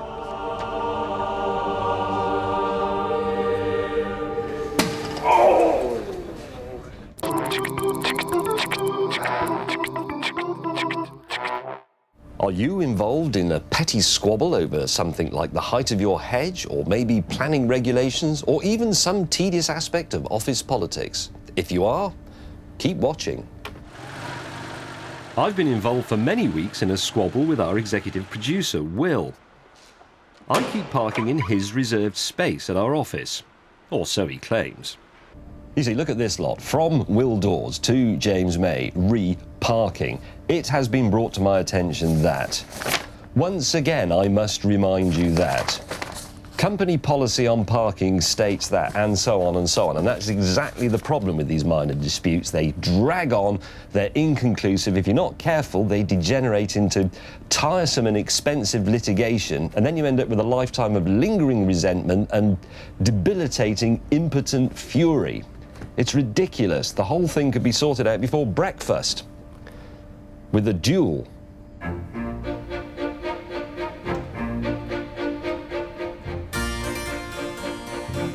The classic scenario of posh blokes with pistols at dawn stems from the 1777 Irish Code Duello. This rulebook formalised duelling across Europe and North America. Now, I have here a copy of the Irish Code Duello, and it's quite confusing. Rule 1 has stuff about A tells B he is impertinent, B retort that he lies, A must make the first apology, B may explain away the retort by subsequent apology, and so on and so on. But I think the gist of it is, if I am to challenge Will to a duel, he must first be guilty of impertinence. Now, obviously, impertinence is a slightly outmoded concept these days, so it will have to be provoked. And I think the way to do this is by using the more genteel language of the 18th century, and indeed the telephone. So, here we go. Hang on, what? Yes. But bear with me a bit, because...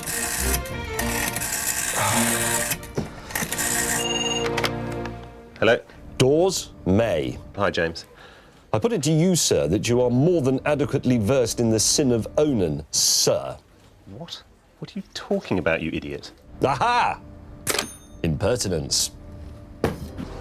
Preliminaries out of the way, Rule 9 states that both sides must appoint a second to organise the time and the place. Under Rule 16, the challenged party chooses the weapons. Will has requested dueling pistols. This is a poor choice, as I've been practising. This is a dueling pistol, circa 1805. It's one of a pair.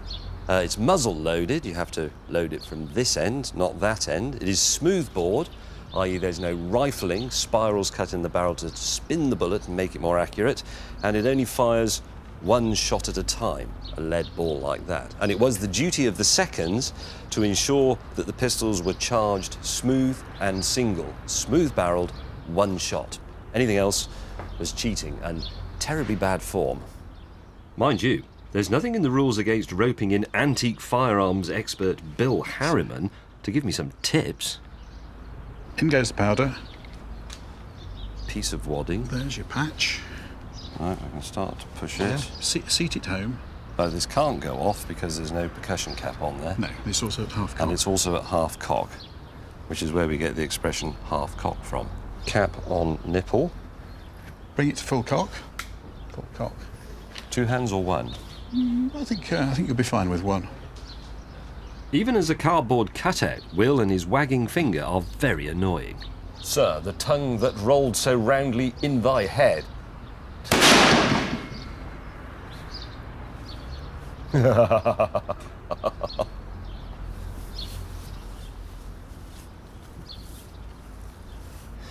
Assuming Mr. Dawes has a heart, I got him right in it.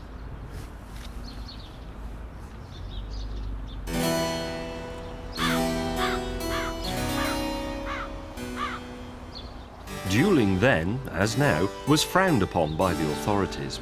They were often fought at first light at locations well away from the eyes and ears of the local magistrate. Well, we're in a field, that's all I know. Under Rule 17, the challenger decides the distance at which shots will be exchanged. I've chosen 20 paces to give the new boy a sporting chance. Gentlemen, as you know, I have the conduct of this affair of honour. Mr. May, Mr. Dawes has said that he wishes to apologise to you. If he does so, sir, will you accept that as satisfaction? No, sir. There can be no apology. I require satisfaction or death. Very well, gentlemen. If you are resolved to fight, then so be it. Mr. Television Executive clearly hasn't read Clause 2, Rule 5. The only way he can stop the duel now is to invite me to thrash him soundly with a cane while he begs my forgiveness. And that never happens in TV. Unless you're Frank Boff, allegedly. Mr. May, cock your pistol, please, sir. Mr. Dawes, cock your pistol, please, sir. Take aim. You will fire on the signal.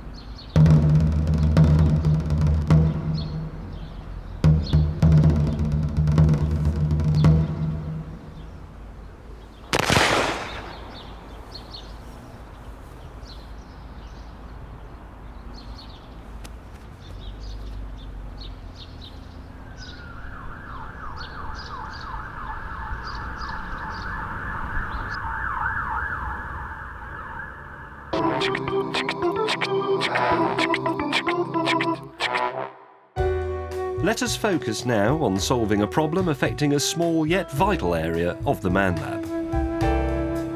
You know how it is. You've got the next 5 minutes all planned out, you can read a paper, pick your nose, you've just got started.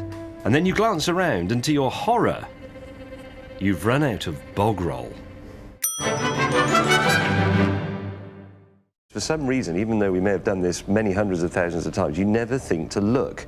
So what we're wondering is some sort of alarm that sounds if you put the seat down and there's no or very little bog roll left, but doesn't go off if you put the seat down and there's plenty of bog roll left, i.e. it's a no bog roll left alarm system.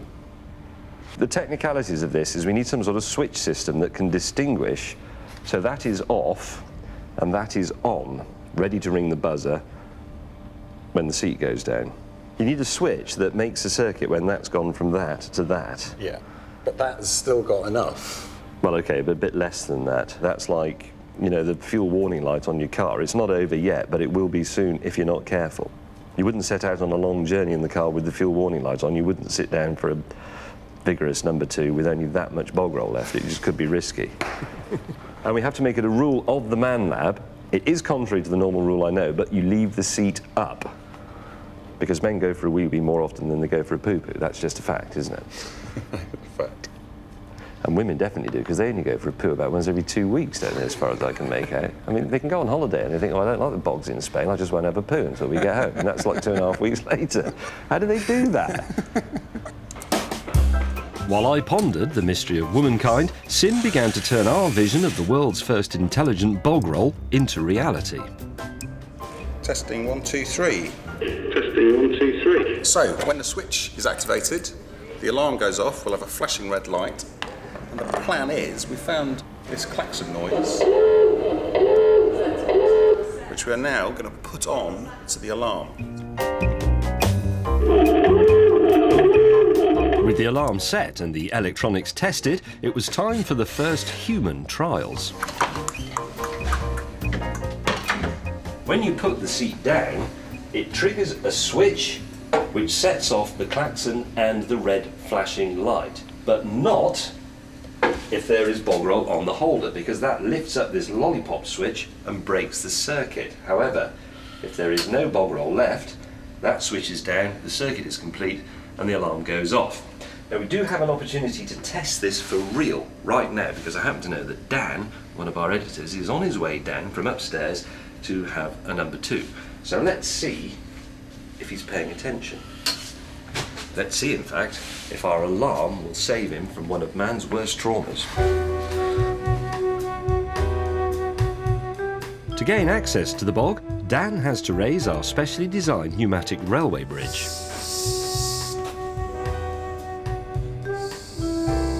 And you must remember to lower it again after entering, or else the train can't get through.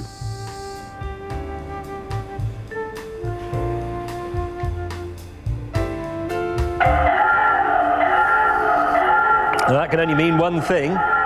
Someone is in the kludgy and in distress, needs bog roll, depart, here it goes. And I hope he remembers, even though he's in distress, to press the bing bong for me to stop the train. Bong when running, stop.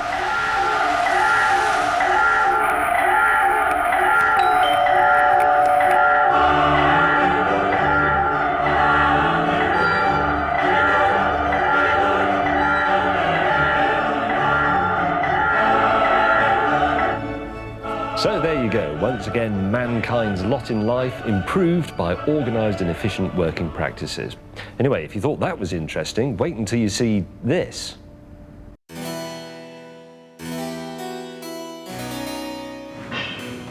Earlier on, in a counterblast against today's obsession with settling minor disputes through litigation, I revived the lost skill of dueling.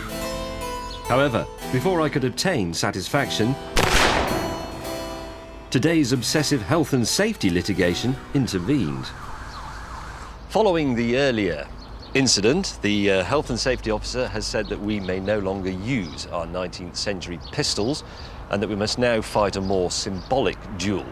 That is what we're going to do using a French version of the pistol duel known as the duel à volante. Here's how it works. 2 lines are marked on the field of honour 20 paces apart. The combatants start from a position 15 paces beyond these lines, in my case over here. On the command, which is the drop of the handkerchief, the combatants begin to walk forwards towards their lines. They may stop and take aim at any point, but they may not fire until they reach their line. Now this means you can walk quickly and you can enjoy the advantage of firing first, but if you do that and you miss, you have to stand your ground until the other man reaches his line and enjoys the advantage of firing from closer range. That's what makes it exciting. Even though we're not allowed real guns anymore, our duel must continue until we have satisfied Rule 22, which states any wound sufficient to agitate the nerves and necessarily make the hand shake must end the business for that day.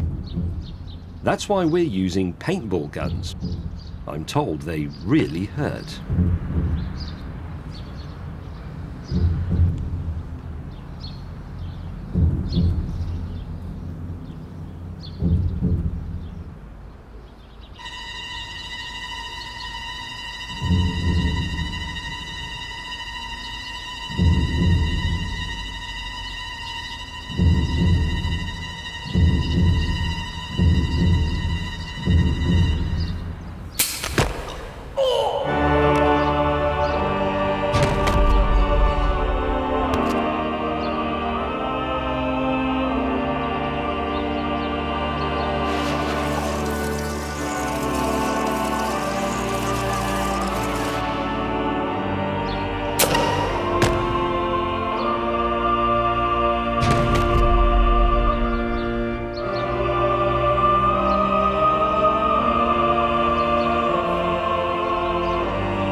Hello and welcome to Man Lab, a mythical place in the mind where chaps drink tea and sort things out. Man Lab is the first step on the long march out of the mire of male mediocrity. It's a place where skills are perfected, not bad, a controller, and incompetence is punished. Take the fail badge. Amongst our many achievements so far, we've learned how to fight a duel, defeat the Nazis, and run a railway network. Tonight, our specialist serving of skills reveal how to apply technology to survive a first date. Chianti, I've heard of Chianti before. It's Chianti and you don't want that. How to wallpaper, celebrity style. I don't even give you a radio when you're doing this. This is inhuman. We revive the forgotten craft of movie making. And I take on mankind's oldest foe, the wasp.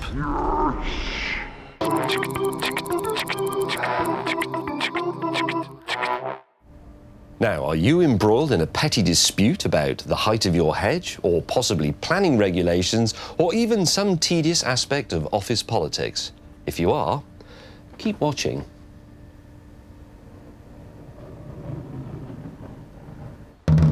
Last week, in my campaign to reintroduce the art of dueling, I engaged in pistols at dawn with my executive producer to resolve a spat over a parking space.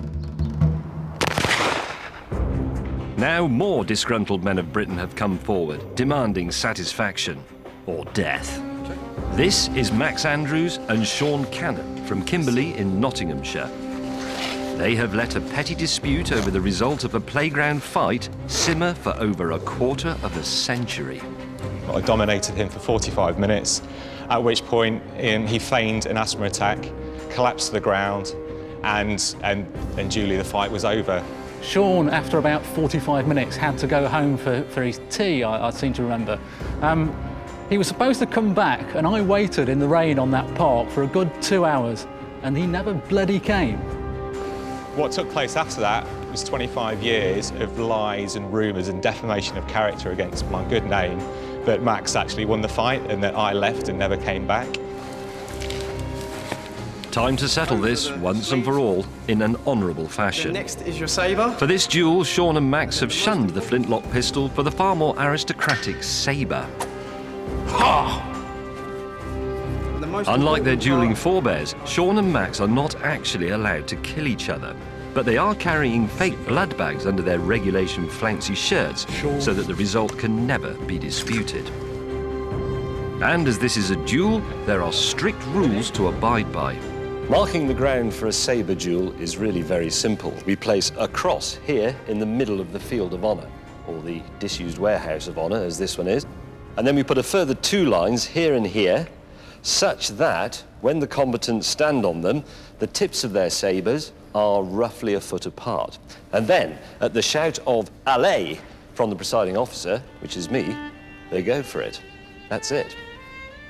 Gentlemen, I must ask you both to acknowledge that the outcome of this contest shall settle for all time all matters arising from accusations of cowardice and counter-cowardice, and that they shall hereafter not be mentioned, and there is an end on't.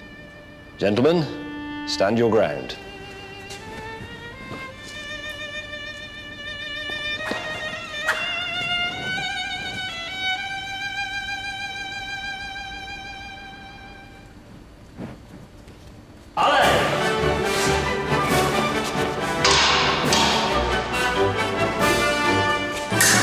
The sabre is an edged weapon, so the duelist may thrust and cut with it. Max slashes Sean's arm, bringing forth the crimson fluid, but he carries on. 'Tis but a scratch. Did Max really suffer an asthma attack 25 years ago? Did Sean really run home for his tea? It matters not. Now a single blow can settle the matter, once and for all.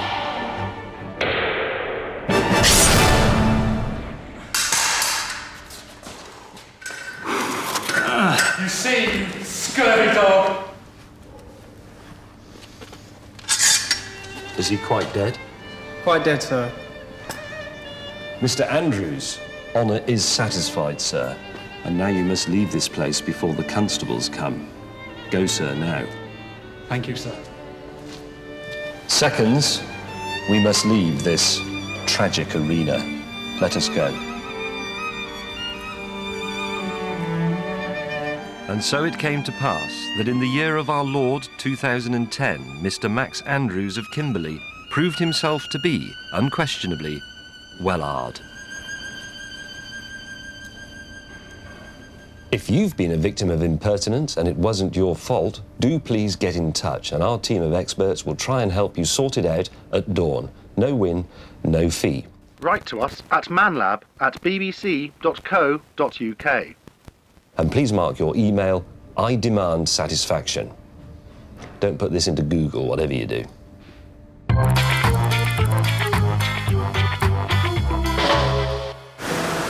Anyway, whatever is happening with our quest to learn the ancient skill of navigation and end the tyranny of sat-nav.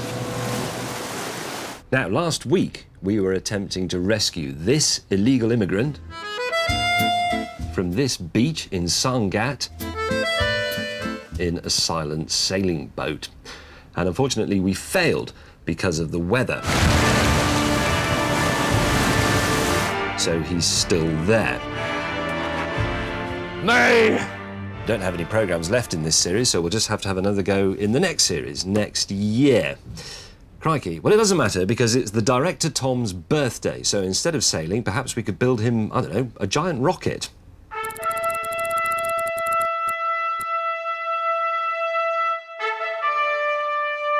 And again, and action.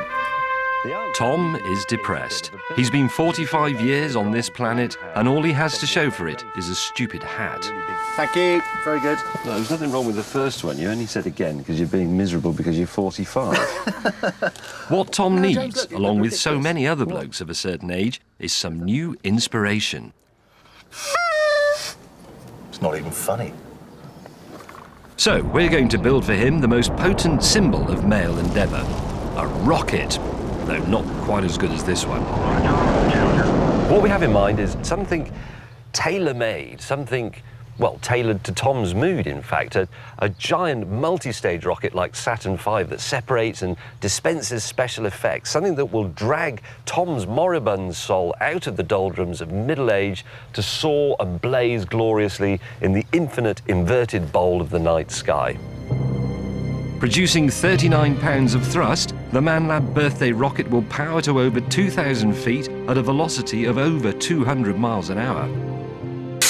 To make the launch even more spectacular, I've decided to build up to it with a tantalising musical firework display, choreographed to a song specially chosen for Tom. Time for some scientific testing. What's that one called? Serpent's tail. Serpent's tail? Missile Mayhem, what does that do? These names promise so much, but if you read the small print, garden fireworks perform only two tricks. They eject stars or emit a shower of sparks. It's always one of those two things, and it all tragically reminds me of our family bonfire party when I was a child, when my dad would take each firework out of the box individually, there were only ever 5 or 6, tell us what it was called, read out what it would do, stick it in the earth, light it. We'd go, ooh, can I have a hot dog now? We have hundreds of fireworks. They will be set off in giant broadsides and timed to explode perfectly in sync with the music. As Charlie the researcher tests them out, I note the length of each fuse, the flight time, and the duration of each effect. I like that one. 7.97 second fuse, 29 dead seconds of display. The test firings also get me thinking about the special effects for our giant multi-stage rocket. This is ManLab's heavily sandbagged explosives laboratory. This is really what a banger's made from. I start with gunpowder. Next, I add titanium to give sparks. Finally, I move into various compounds, including strontium, red, and copper carbonate, blue. After much deliberation, I have the formulae for traditional fireworks, stars and sparks. The stars in stage 1 will be the red and blue mixtures you saw earlier, but now formed into these handy little pellets. Stage 2 is a bit more esoteric. There is titanium, which will give it a silvery gold colour. It will be more like giant silvery gold fronds, like giant palm leaves in the sky, a golden canopy over our saviour Tom. Because of the rocket's epic ceiling height, we've had to book a launch time slot with air traffic control to avoid downing passing aircraft. But with the window fast approaching, I begin to suspect that a key member of our team might not have the right stuff. This is Richie Rocket, the Rocketeer. Hot Dog Richie has spent some hours successfully wrapping the rocket in fatuous birthday paper. This makes us suspicious. No, it's not straight. Oops, if you can hold that for me. In fact, by the time he's finished fiddling with the Bolshe birthday ballistic, our 7 p.m. deadline is almost upon us. Just don't push on the rocket. Quickly, we set up the fireworks for the preludial display. You need to turn all the fuses the same way so that you'll be able to get at them really. Yeah. Finally, with minutes to spare, it was time for Tom's musical birthday display. Tom, happy birthday. Happy birthday. Begin sequence, ignition. Cue music. Ready with row 1. Ready with row 1. Aerial attack, yes. Ignition, ready, go. Missile mayhem coming through. Now, ignite Devil's Dawn. Aerial attack, large, row 3.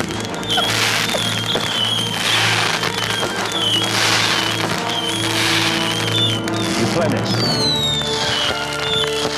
Cue Serpent's Tail and Bambi. Oh, crap.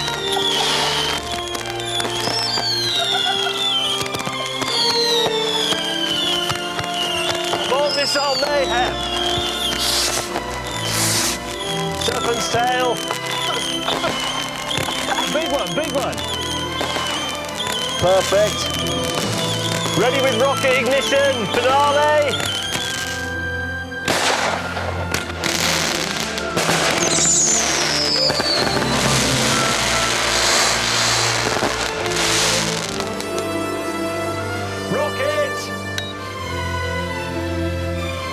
Houston, we have a problem. Rocket!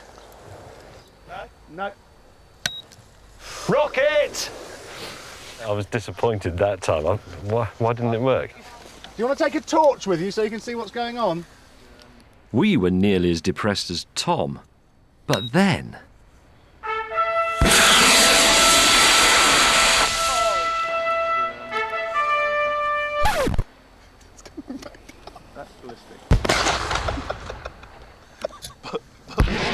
In an eerie metaphor for Tom's life, the rocket soared briefly in a graceful yet futile arc, misfired, and then bit the dust with a final, pathetic thud.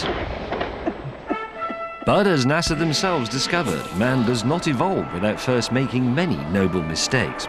And we found consolation in the fact that for a few magical seconds, we had truly reached for the stars. Anyway, now this.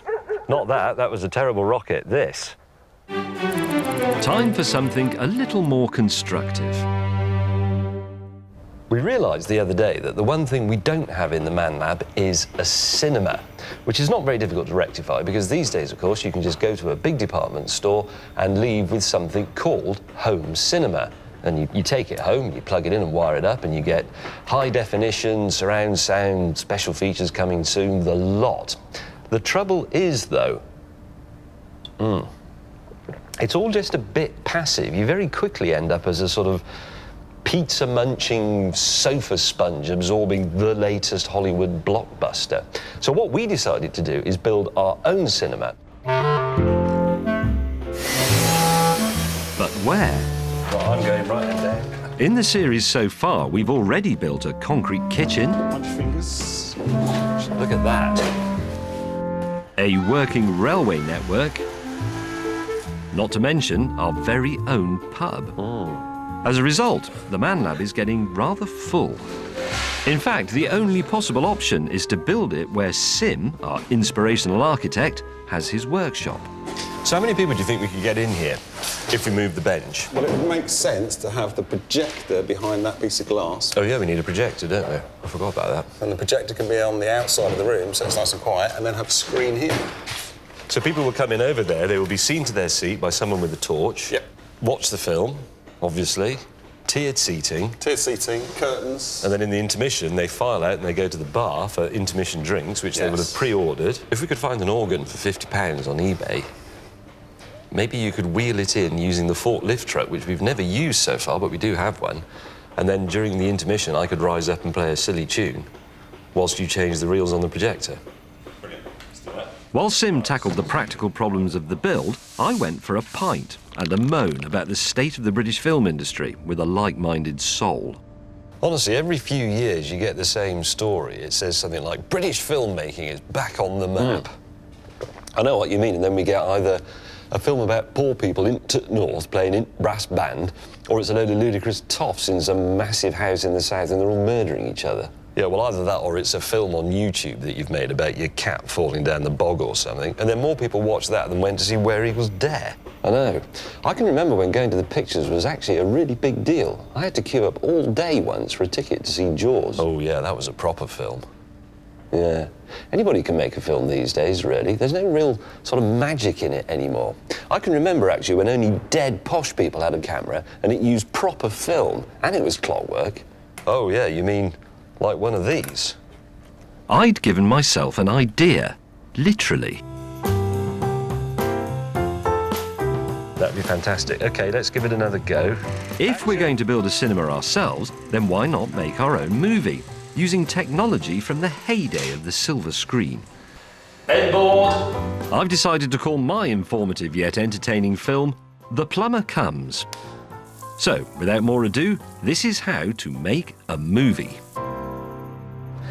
So I have to be sure that I have the exposure right. I think I'm ready. In 3, 2, 1, action. Lovely, hold it there. I've set our old clockwork camera here to 25 frames per second because that's what your television at home is showing you.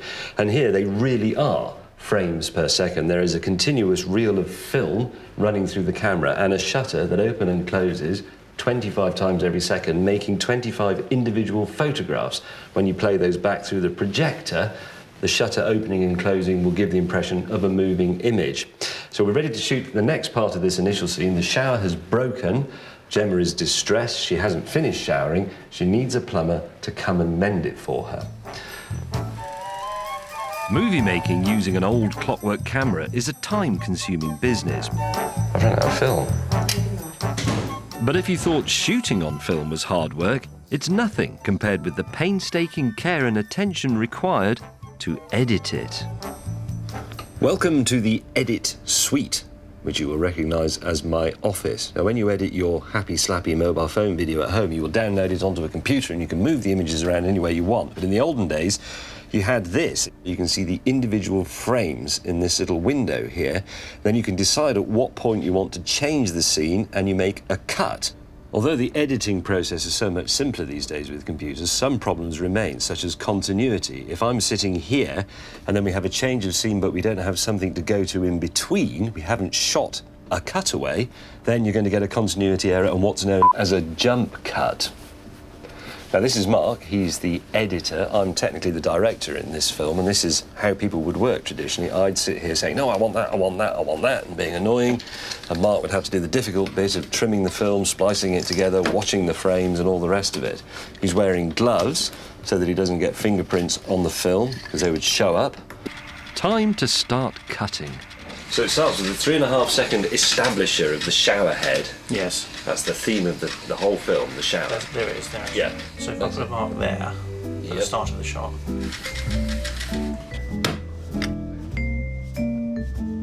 Now Mark must cut each shot out of the raw footage and hang them up in order. It's tiny. It's time-consuming and, frankly, tedious. Here's a situation update. We've been in here for weeks, as far as I can tell. But we're down to the final scene. Those are the clips we need, in order, correctly cut to the right length. Now it's just a very simple matter of joining them all together using this stupid little 18th century machine. See you in a week's time. Yeah. God, it's unbelievable.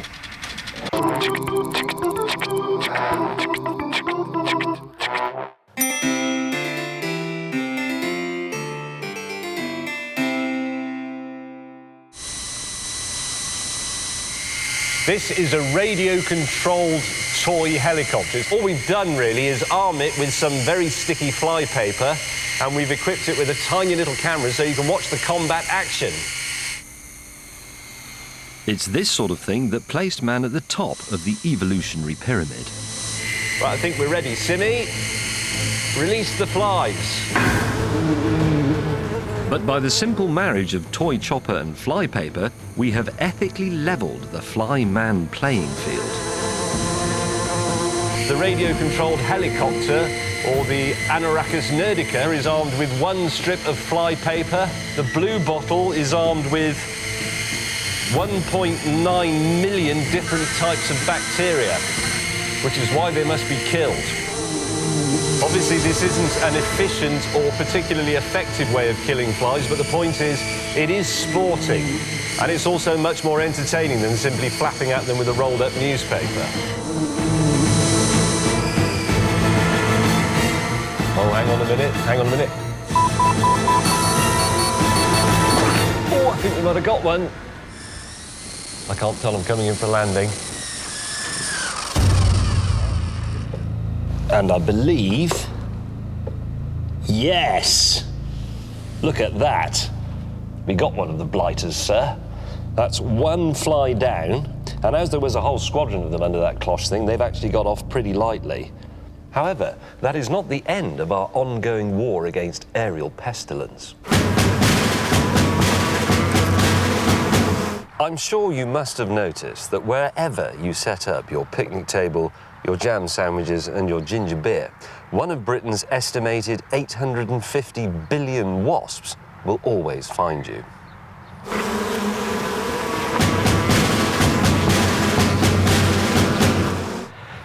There is no point moving to a new location because wherever you go, wasps will always find you. They are the inland revenue of insects. Now, flies, we decided, deserved a sporting chance, but wasps, I'm afraid, are one of the creator's errors, along with Belgium. And this has caused an escalation in the technological arms race, and one that ManLab is very happy to rise to. Quite literally, as it turns out.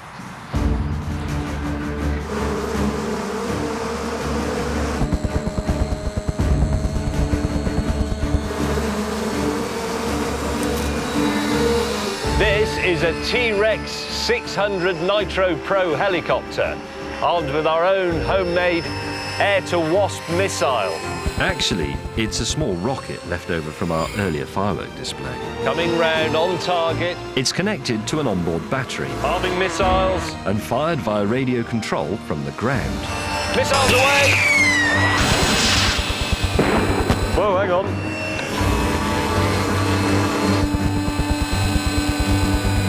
Wait for it. Missiles away.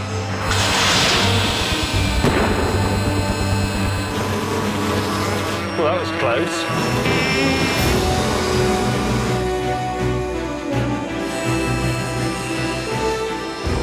Coming in for the attack. Missiles away. Yes!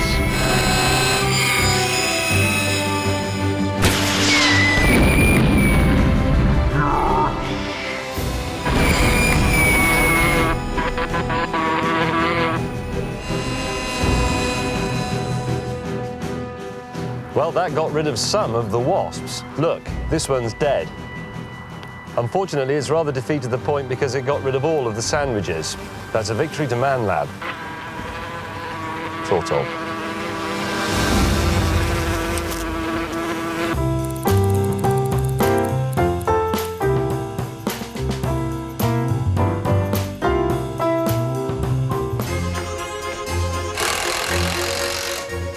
our quest to resurrect British film, the ManLab Odeon is taking shape.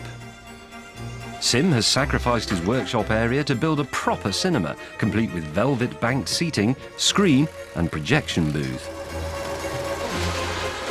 Meanwhile, sustained by regular deliveries of tea, Mark has completed editing my moving picture, inspired by the great British public information films of the 1970s. All that remains before curtain up is to make the ancient projector work. Here we go, here we go, here we go. Oh, here we go. Amazingly, the picture is roughly the one I saw in the camera. But... Sound? No sound. Something not on. But there's no time to lose. I've invited notable film critics to the premiere, and they're already propping up the bar.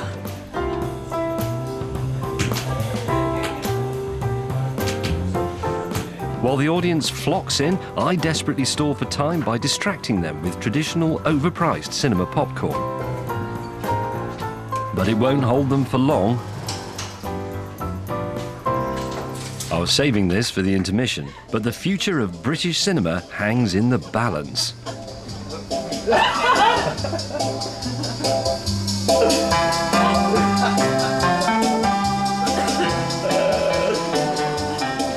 But then, a thumbs up from Sim. He's mended the projector and saved cinema from the horrors of the £50 electronic organ.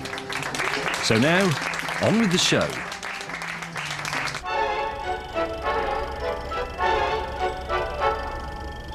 Britons, this woman is about to fall victim to a hazard that can strike anyone at any time. Hot water failure.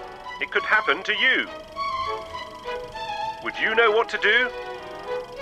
Gemma does. Speed dial your local plumber. Hello, the plumber? Well done. When the tradesman arrives, be sure to check his credentials. Hello, are you a handyman? I'm a very handy man. It's not the shower head or the hose, it's the fault with the pressure. Water pressure is not enough to get it all the way up to this level, so I figure the problem is with the pump. Well done, sir. In tall buildings, mains water pressure is not sufficient to reach the upper stories. Oh, silly me. Ladies, never distract a plumber at work. It damages the national economy. So what I've done, there's a 5 amp fuse here, because there was a 5 amp fuse originally. This is now going to go back into our multi-plug. Remember, even a blown 5 amp fuse can ruin your shower. There you go, a fully functioning shower. Happy showering, madam. Remember the plumbing code and use it. Speed dial your plumber, let him in, ask if it's the pump, stop distracting him. It all adds up to happy showering. Splash! Britain's film critics would decide if my message was clear. I think you've got to put it up there with, you know, Citizen Kane. You've got to put it out there with Jaws, some of the classics of the genre. I thought it was, for what it did with the cinematic form, I thought it was incredibly impressive. I don't know anything about plumbing, but I've learned a little bit since watching the film. Author, filmmaker, TV presenter. When will it, when will it end?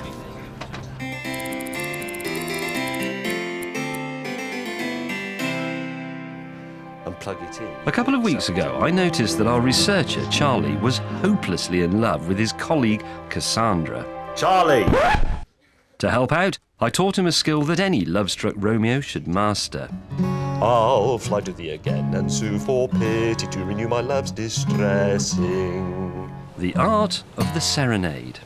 If you come to lunch as I've requested. Even though Charlie ran away, I could tell she was impressed.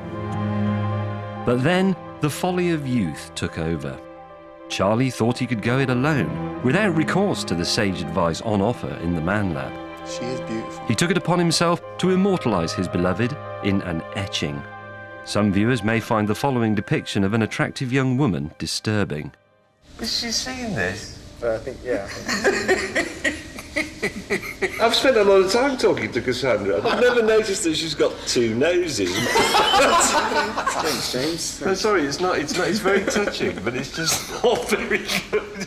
Luckily for Charlie, Cassandra's love of the Cubist movement seems to have saved him from rejection. And now, ta-ra, she's agreed to go out to lunch with him. But of course, at this point, he now faces a great dilemma, a problem that has afflicted men on first dates down the ages. How do you behave? Well, of course, you can buy no end of books that advise you. Here's one, Manners for Men, What Women Really Want. And your mates will give you advice as well, tons of it. But the problem is, you cannot take a pile of books or a bunch of your mates on a date. Or can you?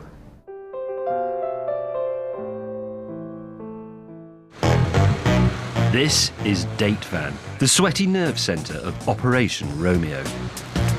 We've wired this romantic Italian restaurant for pictures and sound and equipped Charlie with an earpiece so we can give him advice.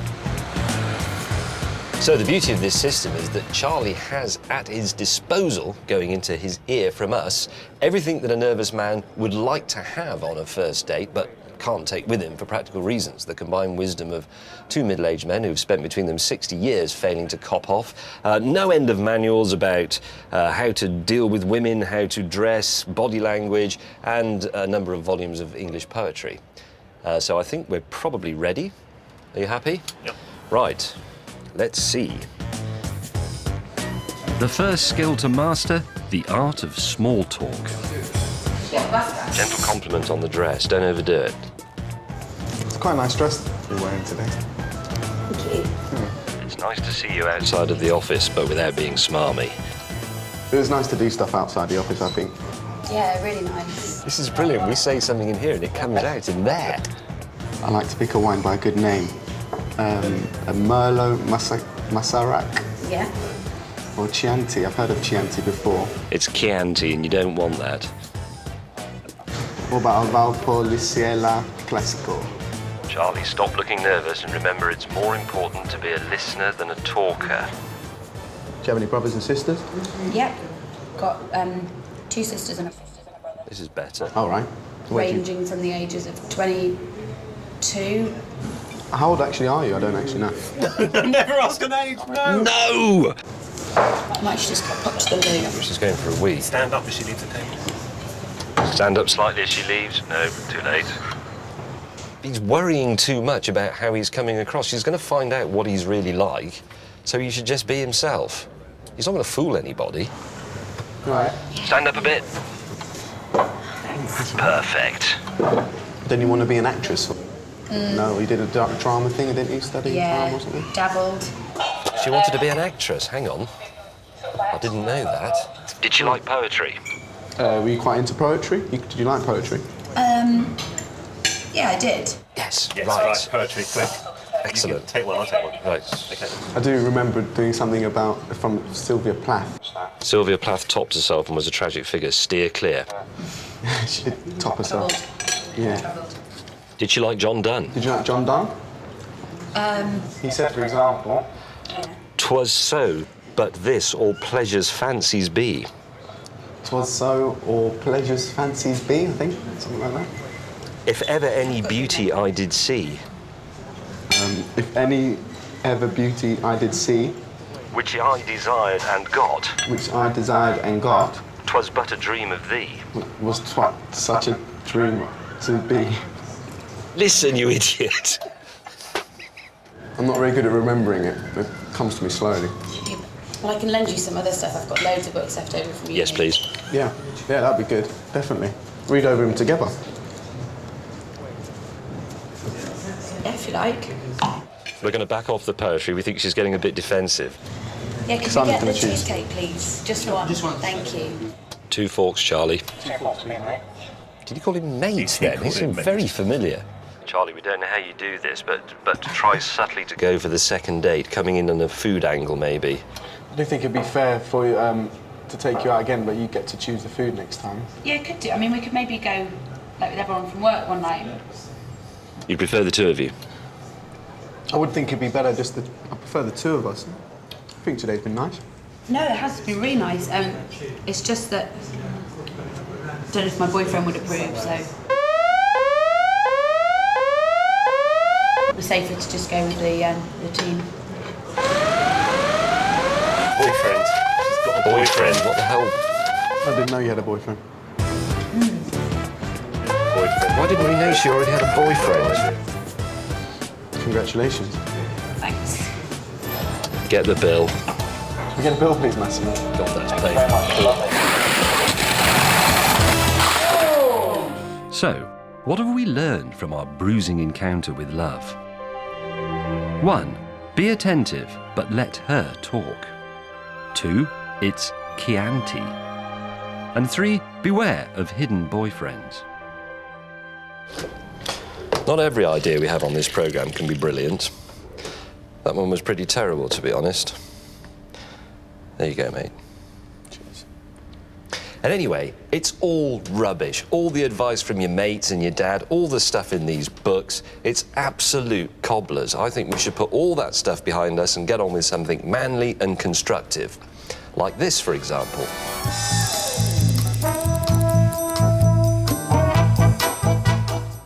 And now it's time to watch another well-known media personality struggling with a menial task. Yes, it's Celebrity Man Task. Earlier in the series, the nation held its breath as Alexander Armstrong beat the all-comers record for flat-pack furniture assembly. Last week, we marvelled as TV news veteran John Sargent smashed his personal best for changing a punctured wheel. Today, then, it's time for actor and comedian Hugh Dennis to reveal his secret skill and compete for the Man Lab Badge of Honour.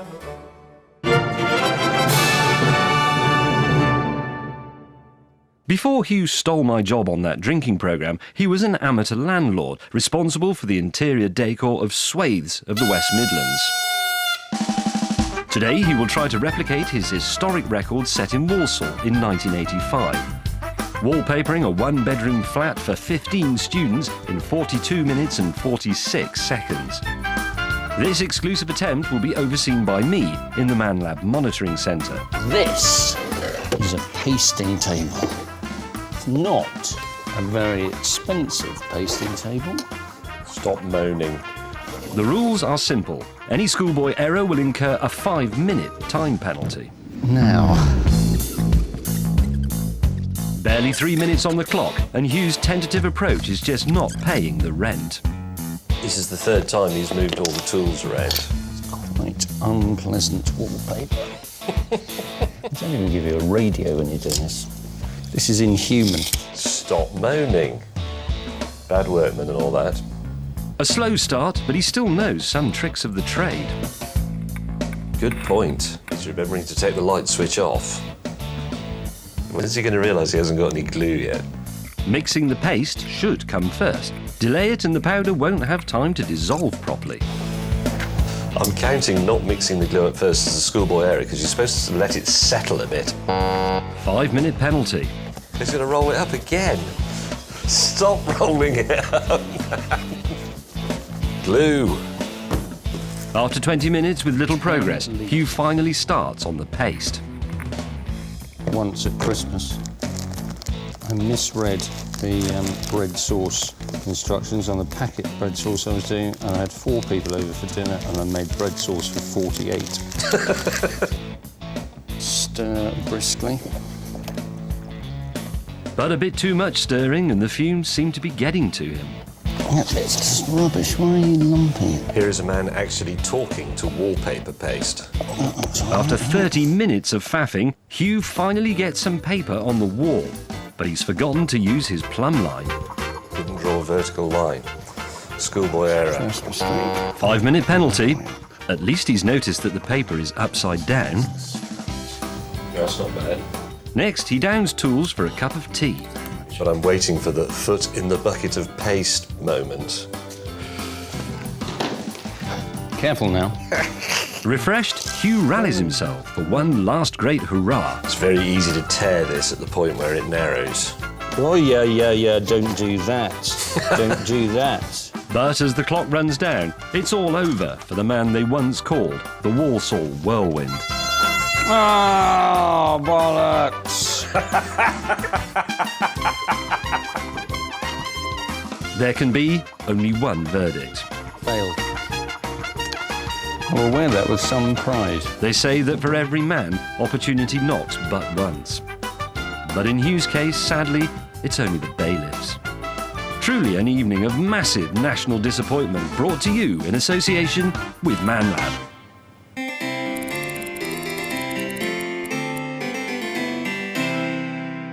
Last week, we invited some lapsed musicians who had achieved no more than grade 1 on any instrument to an audition with a view to forming a grade 1 orchestra. Thank you. The experience was like being in a room with the ghosts of Bach and Chopin.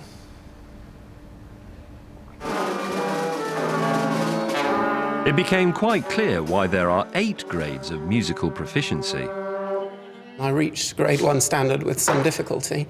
I did much better at theory, but it just turned out that I wasn't very talented. The lips have to change. That's one thing that I really hadn't remembered, is that how important the lips are, because that's what gives you the... Any musicians that were lapsed, that were feeling a bit bad about having let their instrument go and were thinking of getting back into it, I would say, get back into it, don't let it go. It's so sad to have a skill and drop it. Fine words and noble. But how would the Grade 1 Orchestra cope with their public debut in an intimidating venue? Here, at the Queen of England's own parish church, St Martin in the Fields, Trafalgar Square, London, WC2N, 4JJ. Now, this is one of the nation's premier venues for the live performance of classical music, and tonight 600 discerning music lovers will be coming here to listen to Vivaldi and Bach. But what they don't know is that their concert tonight will be opened, rather in the way a preludium precedes the typical Baroque suite, by Britain's newest and most ambitious orchestra, the ManLab Grade 1ers, conducted by Sir Neville Marriner. I was kidding about Sir Neville Marriner, it's conducted by me. Unfortunately, the prospect of playing at such a daunting venue has led to our only trumpeter pulling out with nerves. So instead of rehearsing with the band, I'm outside on the phone to a very unlikely replacement. Hello, is that Donal? I know things didn't go that well when we did the auditions, but we'd quite like you back. Donal the trumpeter originally didn't make the band for rather obvious reasons. In fact, he could only manage the first 3 notes of 3 Blind Mice. But with the brass section in crisis, I had a desperate plan that might just work.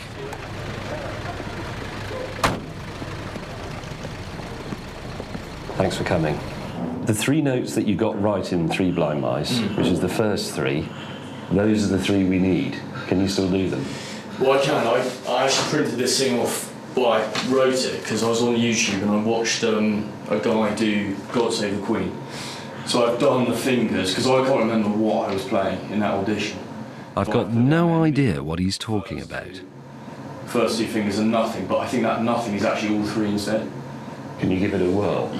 Yeah. Because we've got about half an hour. Okay. So let's imagine the orchestra's playing. Okay, so I'm sitting down, aren't I? You're sitting down. And I'll be conducting, and I'll be going. Da, dee, dee, dee, dee, dee, dee, dee. Now wait. Oh.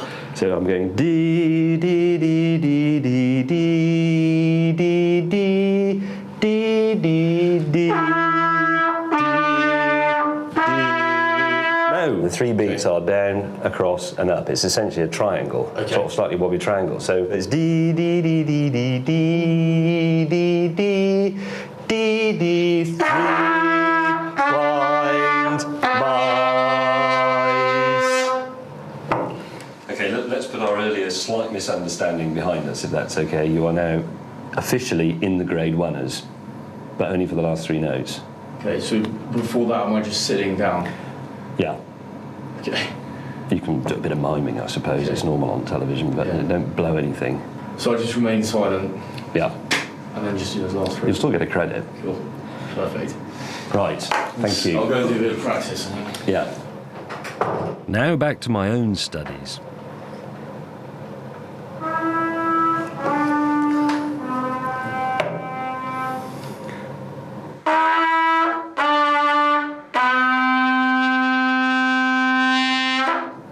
There is a poem by Thomas Hardy, I think it's called Channel Firing, in which he describes the noise of gunnery practice at sea.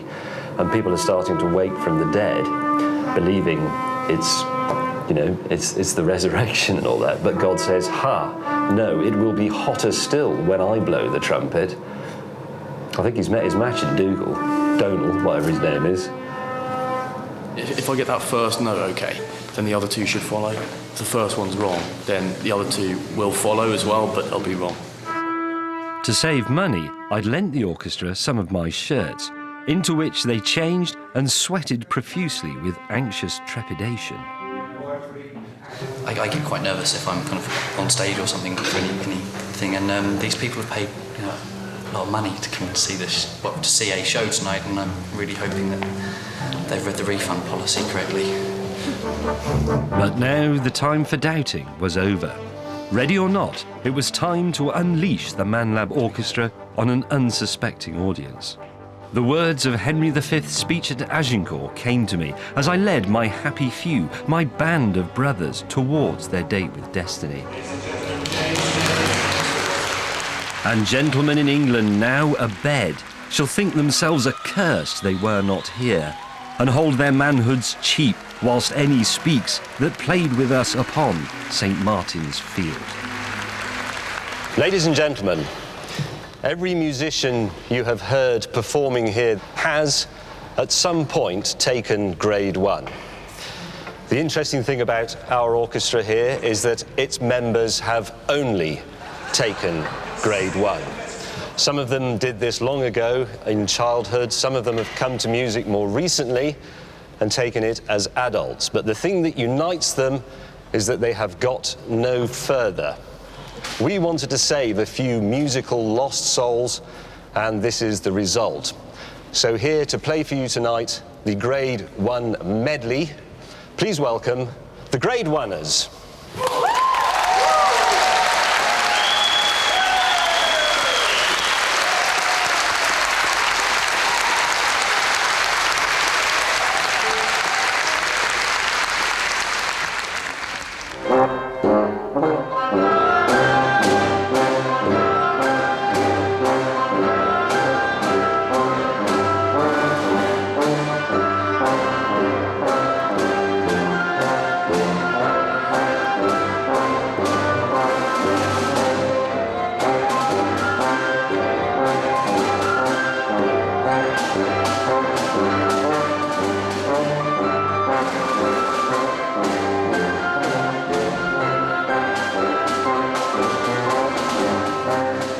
This glorious performance from my reborn musicians is the final chapter in this campaign to save the humble chap. Our quest has taken us from wild oceans to idyllic gardens. We have experimented and designed, crafted a new homeland for the troubled soul of man, gathering on the way a treasure trove of skills to serve us even unto death. In short, we have emerged, blinking, into a new dawn of competence. Not bad! Yes!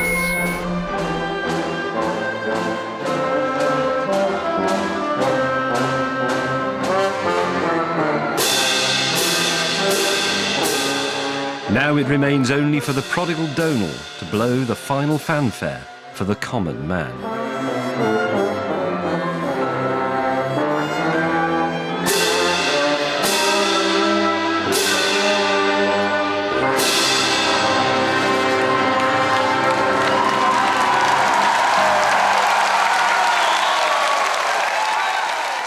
As Thomas Moore wrote, music, oh how faint, how weak, language fades before thy spell.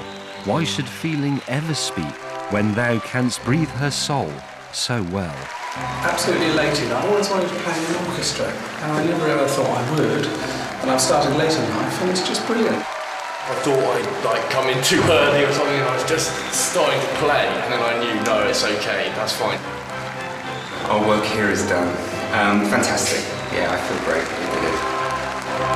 I'll be honest, I sort of thought people would be touched by the idea of people who only had grade 1 having a go, because having a go is British and it's decent and it's, you know, it has to be cheered. But It was moving. I've never conducted an orchestra in front of people. I've never conducted an orchestra at all, and I became, to be honest, quite choked up. That's fantastic. It's better than being in the World Cup. Loved it. But now we must rest a while from our labours. But fear not, when peril once again threatens the humble chap, then, like King Arthur, ManLab will rise from its slumbers, seize its tools and its book of poems, and save the blokes of Britain. Anyway, that's it from us. Thank you very much for watching, and goodbye.